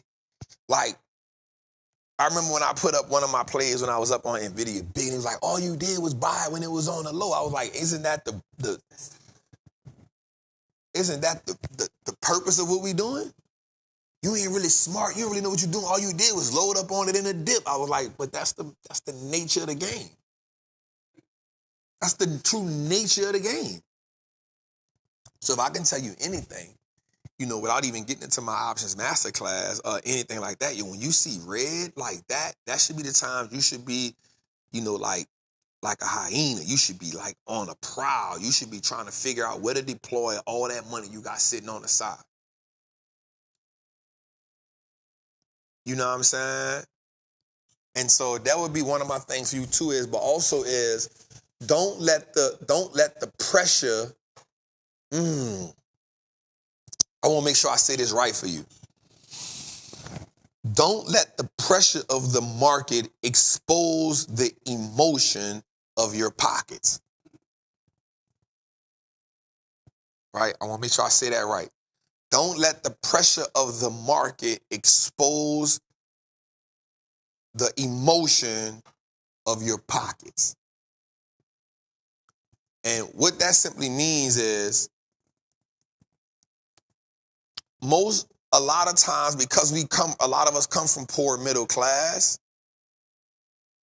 at some point we get emotionally connected to the money. It's no problem, right? But what happens is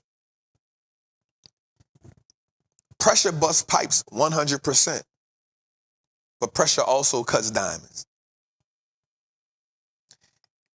And in the market, you got to transition from being a pipe to a diamond.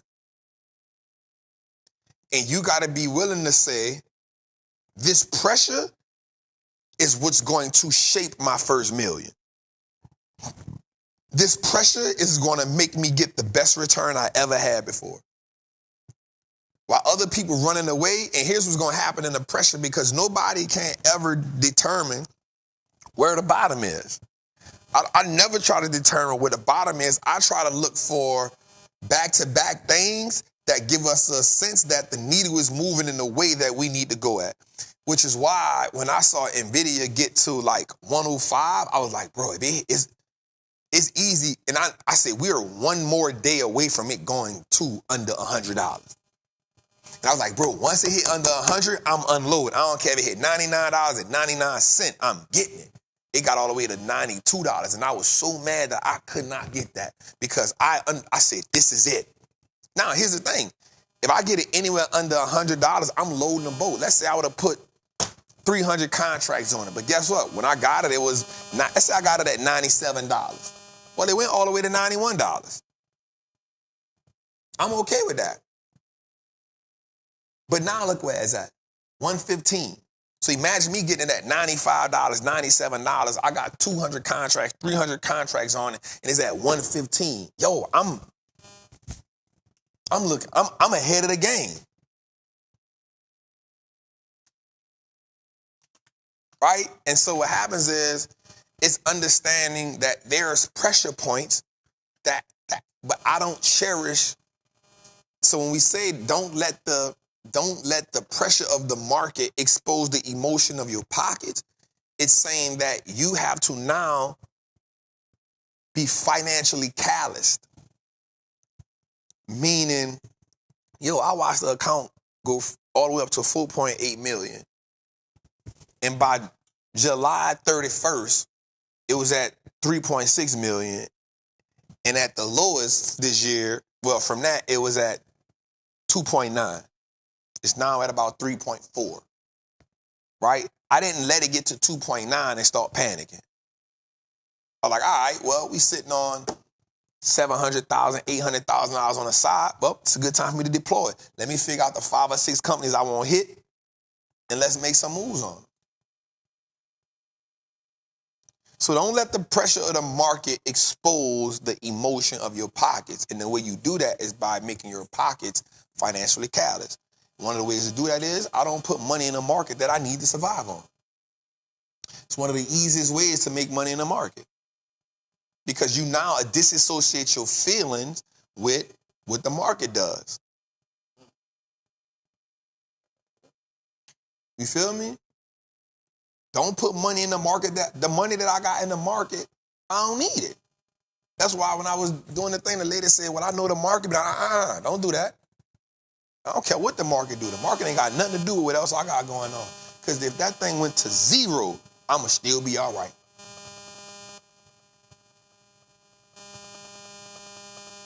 That's why I tell us that you can't put the hot 600 in there. Man, Trappin trying to flip $1,000. Man, go turn that 1,000. Go work and get that 1,000 up to about 3,000 to 4,000. So then you can take 1,000 and put in the market. Because the money that you need don't belong in the market.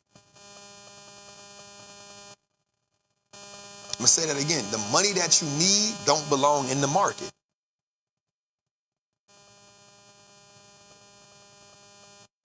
The money you need it needs to be taken care of what it needs to be taken care of.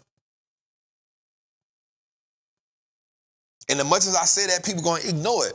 But that's why I trapped on. And it's not even much about me being in a certain financial position. Because even when I was in this position, I was still heavy on the market. My cousin can tell you that. That wasn't money I need. I was still able to survive. You become emotionally attached to the money in the market when it's the money you need to survive.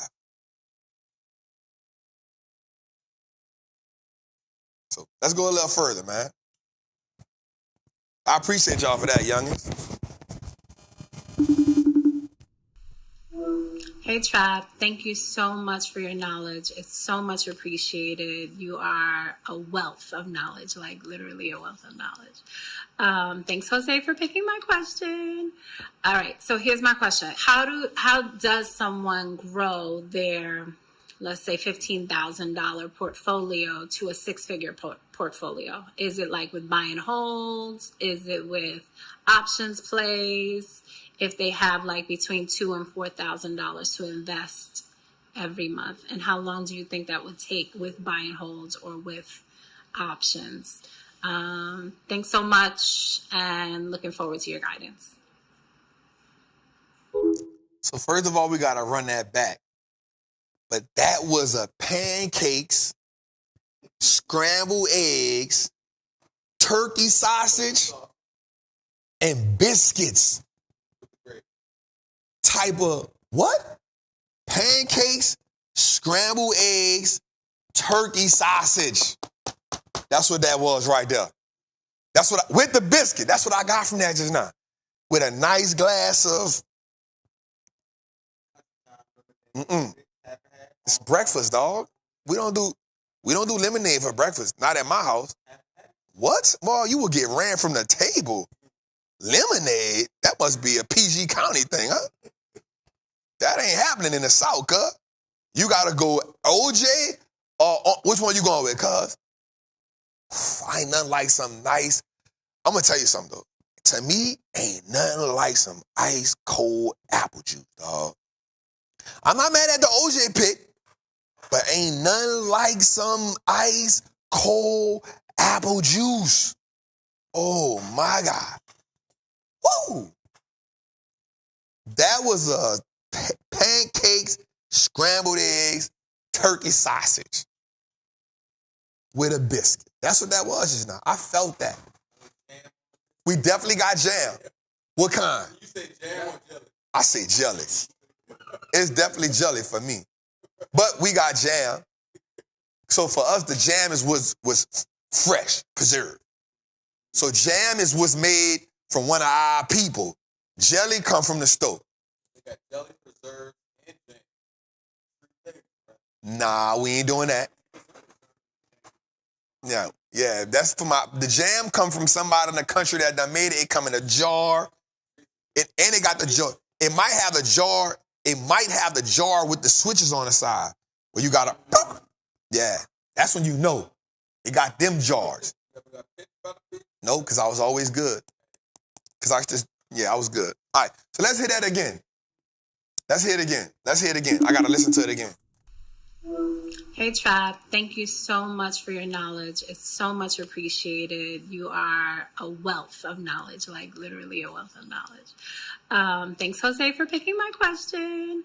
All right, so here's my question. How does someone grow their, let's say, $15,000 portfolio to a six-figure portfolio? Is it like with buy and holds? Is it with options plays? If they have like between $2,000 and $4,000 to invest every month, and how long do you think that would take with buy and holds or with options? Thanks so much, and looking forward to your guidance. Okay, I got it. And this is a 100%. I can't believe it's not butter. That's what I know that is. That's the jar. The bowl. Yeah, the bowl. That's all that. All right, so here's what we got. How does someone grow their $15,000 portfolio to six figures and they have $2,000 to $4,000 to invest every month? Okay, let's go with this. So we starting out with 15,000. Here's what I would say. I would say from that 15,000, I would go 11,000 buy and hold. I would go 4,000 in my options account. But I wouldn't do options until I learned them, understood them, right? And my first option play will only be one contract, no matter what. Secondly, with the buy and hold, I will look for 5 companies that match what we looking at. We talking, Wall Street trapping course, trapper method, but you can use what I use tonight: growth, value, quality, and that golden ticket. Then if we got 2 to 4K a month to invest, I will go 85% of that in the buy and hold, 15% of that in the options account, but I would just deposit that into the options account every week. Why? You don't have to start big in the options account. You can start at the smaller part with the options account and use the options account to grow the money, right? Whereas your buy and hold, you're not looking to move that at all. You're looking to consistently move that forward. You're trying to consistently say, here's the 5 companies, not even a lot. You taking that 11,000, you dumping that into 5 companies. Incrementally, you're finding the right companies, one that's in growth, that's going to be healthcare, it's going to be something like that. So that's what I would do. I wouldn't play that safe because you're trying to grow that too. So I wouldn't be in materials. I wouldn't be in utilities. I would be in med tech. I wouldn't even be in defense too much. I would be cybersecurity. I would be in technology. I would be in communication services. I would be in home builders because that's moving heavy. I would be in that area right there somewhere, right? Or I would be in a great ETF that can give me, that would be my conservative play if I'm looking for that. But next thing I would do is I would take 85% of that 2,000 to 4,000. I would be flooding that in the buy and hold.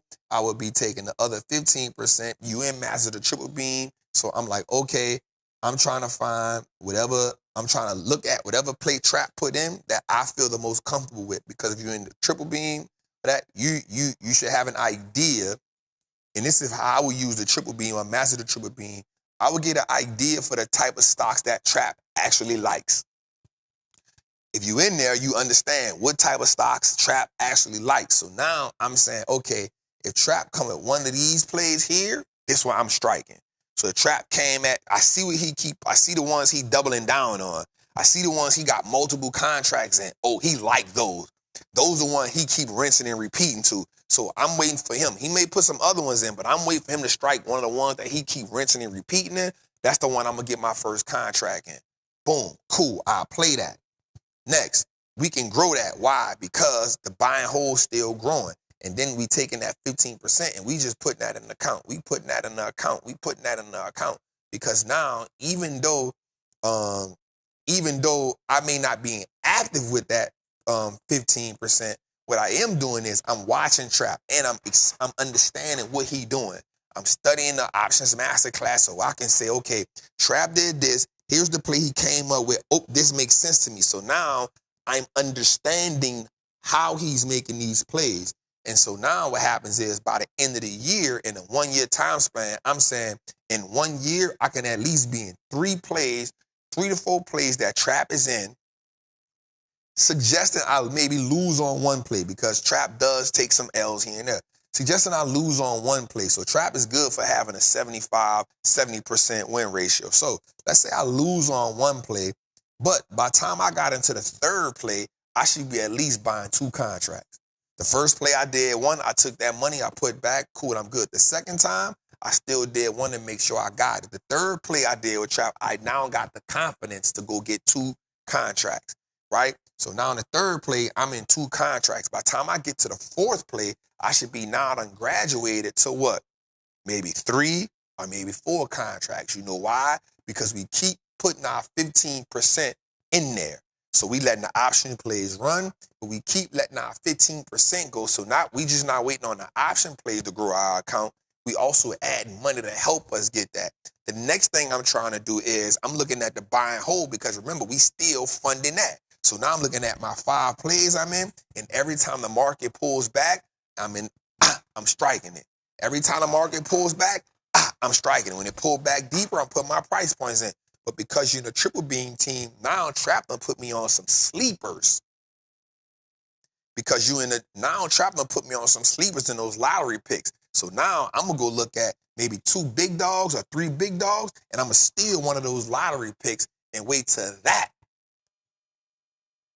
gets into the price range. You know why? Because everything Trap puts in a lottery pick is great companies, but some of them are small cap and mid cap companies that have great fundamentals, they have great growth rates, and they've been getting great returns. So now what I can do is I don't gotta try to be in 10 companies, I don't try to gotta be in 15 companies. I could be in 5 great companies that are doing really, really well. I'm growing that account. I'm taking my options thing by one account. That 15,000 can be easily 100,000 at least I'm gonna say 15 months. And that's us just literally just playing it safe. That's not being super aggressive. That's us being safe, saying, I'm not trying to be greedy. I did one contract, it did good. I'm gonna go get one contract again that did good. I've done 2 contracts, I'm paying attention. Okay, Trap, the next time I'm gonna go get 2 contracts. Okay, I'm gonna do 2 contracts, but I'm funding my money. I done build my confidence up. So by the time I do the 4 play Trap, I'm gonna get 4 contracts. I'm locked in. That 4 contract now, watch this. Here's why the 4 contracts are so important. Because now, let's say we getting that 4 contract, and that's the one that really, because we can't say which one's gonna do what. But now we getting the 4th contract where we getting full contracts. Guess what we doing now? We get 100% on that full contract. Guess what? We don't put our principal right back in our pocket and we still up, because now with the full contract, you start seeing 4-digit gains. The full contracts, you start seeing 4-digit gains. You start seeing 4, 5-digit gains. So now let's say you up $8,000 on a 100%, or you up $8,000. You done put $4,000 back. You still got $4,000 in. You done took the house money, plus you still putting the 15% in. You still feeding the 15%. You still feeding the 15%. So guess what happens now? You go get the full contract. Let's say Trap run another play. Or let's say you find one on your own that aligns with the way Trap got it. Guess what? Now you go get 5 contracts.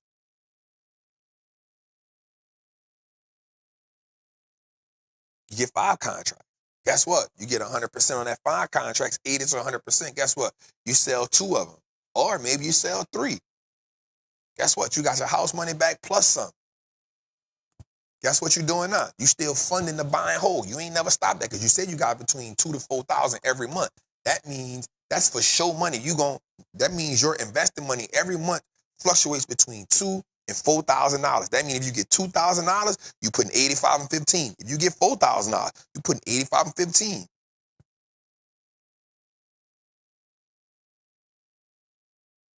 The market gonna keep working for you. You just gotta keep working the market now. The market gonna do what it's supposed to do. Your goal is now to be an operator. What? I got confidence to do what? Operate the machine. I got confidence to operate the machine. And all you gotta do is keep following the blueprint. 1 to 2, 2 to 4, 4 to 8. Don't get greedy.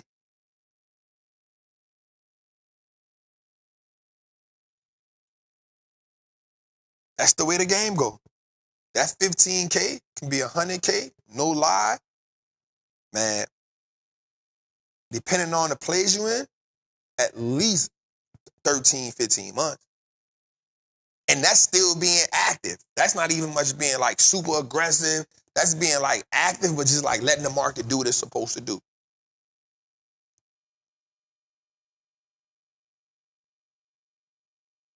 That's not even much going crazy. That's literally saying, letting the market do what it's supposed to do. Let me play the market the way it's supposed to be played. Let me have my patience, but it's going to go. Let's go, man. Love it. Appreciate that question. That was a good question. Hey Trap, my name is Jasmine. My question is, as a new investor, I know in the options course and just in general, you say we're not supposed to pull out of the market. However, I'm trying to get this to be my steady 9 to 5. I'm trying to replace my 9 to 5. I'm trying to fire my job. So in order to fire my job and then have the market not only be able to provide me a car, what's your advice for me to go ahead and do while having my money in the market? However, also having the market pay for my bills, give me a car, and be able to fire my job. Thank you. Hey, she got them eyes. She got them eyes. Got them eyes, queen. You got them eyes, queen. With the Tupac shirt. You feel me? Ever since I met you, I can beat the pressure. It's like your man don't understand all these other stretches. I can see you staying in misery from the intro. I'm gonna put. All right, let's talk, Queen. Let's talk, Queen. All right, so here's what I don't want you to do. I understand the goal. Goal is, how do I get the market to fire my job? How do I get the market to buy me a car? And what else she said? Oh, and pay my, did she literally say that? No. Pay my bills. Okay. So that doesn't happen overnight.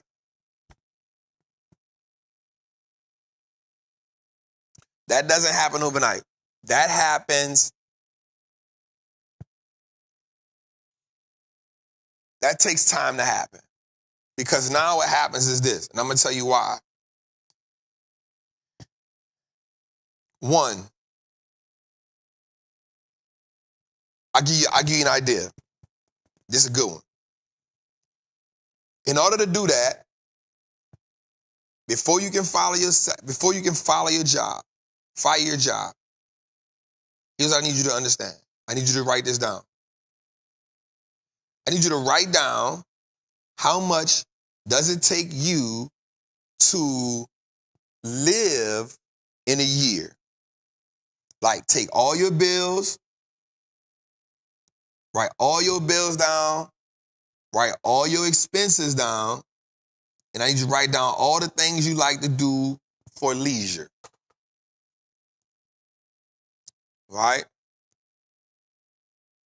I need you to write down all your bills, mean cost of living, car note, house note, insurance, all the bills. Right? Right? Next, I need you to write down the stuff you like to do. Like, take all that stuff I like to do. Like, the stuff that you like to do. Not just, not just like, well, I don't really need, no, the stuff that you like to do, because here's what happens. You're going to do that regardless. The stuff that you like to do, like, yep, I like to take a trip. Guess what? You're going to take a trip.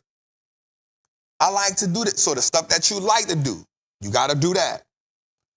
And then you got to account for an emergency. And I'm not talking about like a simple emergency. I'm talking about a life-changing emergency. So let's say it's 5. And so somebody said that's a lot, Trap, because here's the thing. It takes a lot to fire your job. Especially if you're going to use the market. So here's why I say that. You got to make all that times 2.5. Times 2.5. And here's why I say 2.5. Because if you double it, you've made that, 100%. You've doubled it. You've made that. But then what you got to take out is you still got to pay taxes on the money you make in the market. So you got to pay that at the end of the year. You got to make that at the end of the year. So whatever that number is, you got, and I'm not, when it comes to the emergency, you got to be aggressive, not conservative. Like, we be conservative, you got to be aggressive on the emergency, because what we do know about life is emergencies can happen back to back. So you got to be aggressive, not conservative, because you can't account for the thing you can't see. Right? So then you got to account for this. It's what a 0.5 come in at. You can ask my girl, Double R. You got to account for, yep, the market did run up for me.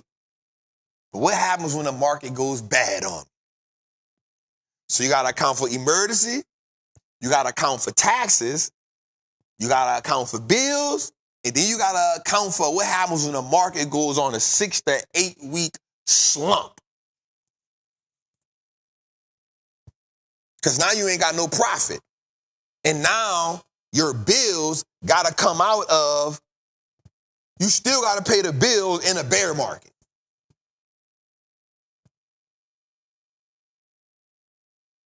You still got to pay the bills in a bear market. You can't sell a bill, man.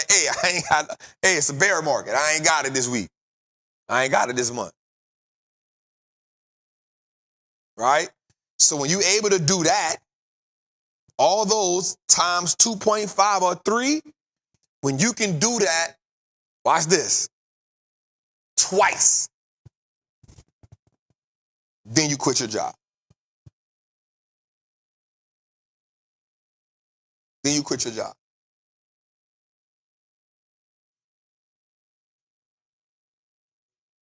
You'll take that number times 2.5 or 3, depending on you. I would be concerned. I would be aggressive in that number. I will go with the 3. But then you got to do that twice. So I would make that twice out the market. I would make that twice out the market. So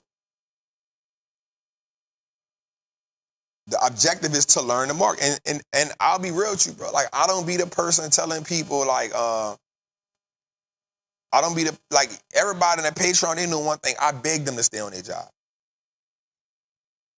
I be begging them to stay on their job. Because I know it's amazing. It's amazing when the market is running high. You know, we made, like, my guy who hit the deep, I hit for 250 trap, like the OG who retired. He good because he went got an M out the market. His account went to $1 million.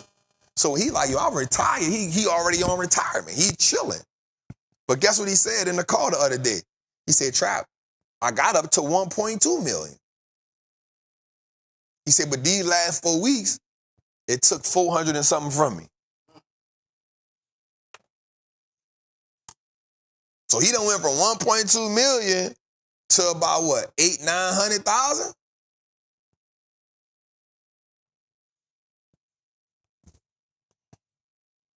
But because he retired and he still had it, he ain't tripping. But he was like, but Trap, it's coming back. I ain't tripping. Guess what? After that, we done had back. So now he done seen that come back up. He would have probably went from 800,000. He probably had about, probably back to $1 million because I had a $300,000 day to day. So he'd probably be back to $1 million. Right? But guess what? In the 4 weeks or 5 weeks there, because the market peaked July 16th and July 10th. The S&P peaked July 10th. The NASDAQ peaked July 16th. So think about it. From July 16th to today, when the market, and we still off the high, we still a ways off the highs. We still a ways off the highs, but we went through 4 weeks of just downturn. And guess what he still had to do? Pay bills.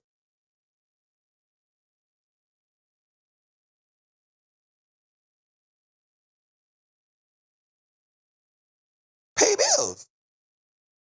So for me, I wouldn't quit the job.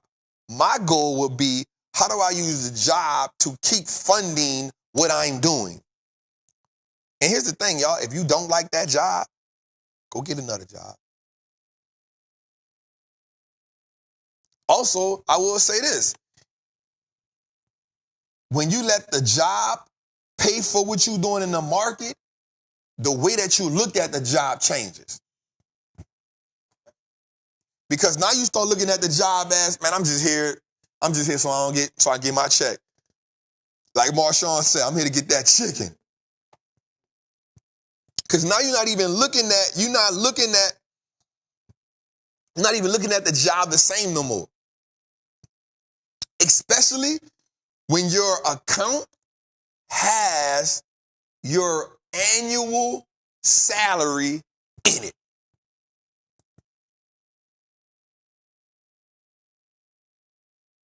When your account has your salary in it, you look at the job completely different.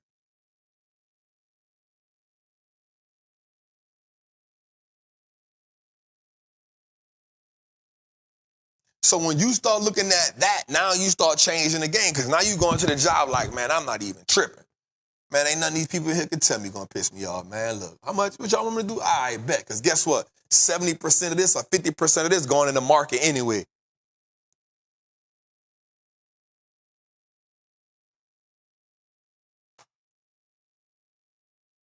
But what I will say is, because you have that mindset, watch this, because you have the mindset that you want to use the market to put you in position to do that, you on your way.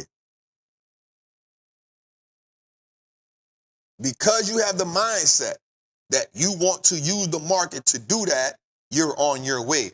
The thing for you now is to say, how do I operate through situations that this 4 weeks we just went through tested the crap out of you.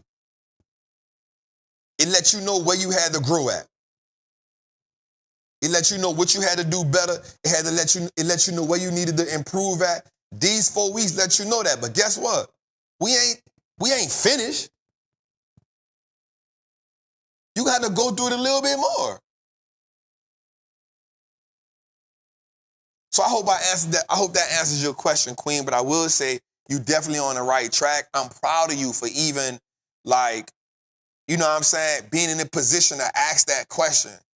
You know what I'm saying? To having that vision, like, yo, I'm gonna come up out of here. You know what I'm saying? But what I will say, you got to be you gonna now have to, and watch this. This the one I forgot to say, and I'm gonna stop because I can get a little long-winded, right? But I will say is, if you really want your job, you want to use the market to get out of your job, you're going to have to be aggressive on the money that you're putting in the market, and you're going to have to be real disciplined with the stuff you used to spend money on. You're going to have to be real aggressive on, yep, I'm not getting this. Yep, you're going to have to go on a 2-year spree of, I'm not getting this, I'm not doing that. Everything I'm doing is I'm paying down debt. I'm paying down these credit cards. I'm paying down everything I can. Only thing you ain't gonna really be paying down heavy on is your student loan, because you're gonna use the market to knock that out. You do what you gotta do on that. But I'm paying down the debt. I'm paying down these credit cards. I'm not spending money I don't need to be spending. Everything I'm doing going into the market. Everything I'm doing is going to educating myself and going to the market. So I'm taking the classes. I'm taking the Patreon. I'm learning. I'm in the plays. I'm doing everything I gotta do. You're gonna have to change your financial algorithm for the next 2-3 years so you can do that. So you got to live the life right now that most people want. You got to miss the concerts. You got to miss the vacations. You got to go through that. You got to dedicate yourself to the market like your life depends on it, because it does.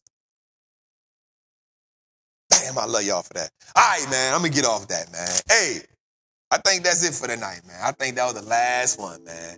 Hey, man, we had a good show tonight. I ain't going to need much go into nothing deep right here, because these last 2-3 questions got it out. You hear me? Man, I just want to say, man, I love y'all. I appreciate y'all, man. I kept y'all late tonight. Damn, 4-hour show. Golly. You know what I'm saying? But, I love y'all, man. Y'all know I'm passionate about this. I'm passionate about y'all finding y'all freedom. You know what I'm saying? We talking about the life Olympics here. The game ain't supposed to be easy. The game ain't supposed to be easy. But that's all right. Still don't mean we can't get what we want out of it, man. So I ain't gonna stay long, man. I love y'all. I appreciate y'all. I want y'all to just keep the freedom center in y'all head and in y'all mind, right? And I appreciate y'all for just locking with me 4 hours on a Tuesday, man. And that showed me the love and the dedication y'all got for us, man. So from myself and the team, from Sean, Jose, Tootie, George, Shatora, Kenny, Brandon, Carson, Steve. We love y'all. We appreciate y'all. You know what I'm saying? Make sure y'all tune into the Wallstreet Trapper YouTube. It's lit. Me and Steve going crazy over there. Me and Brandon going crazy over there. Make sure y'all download the audio. I keep saying it, but I got to do better at promoting it, because Jose putting a lot of work into that. You know what I'm saying? We got to get back in that top 10, man. We've been off that for a few months. About 7 months, huh, dog? That's on me, though. right? But I need y'all to download it on all podcast platforms so we can get back in that, man. I love y'all. I appreciate y'all. Y'all have a good night, man.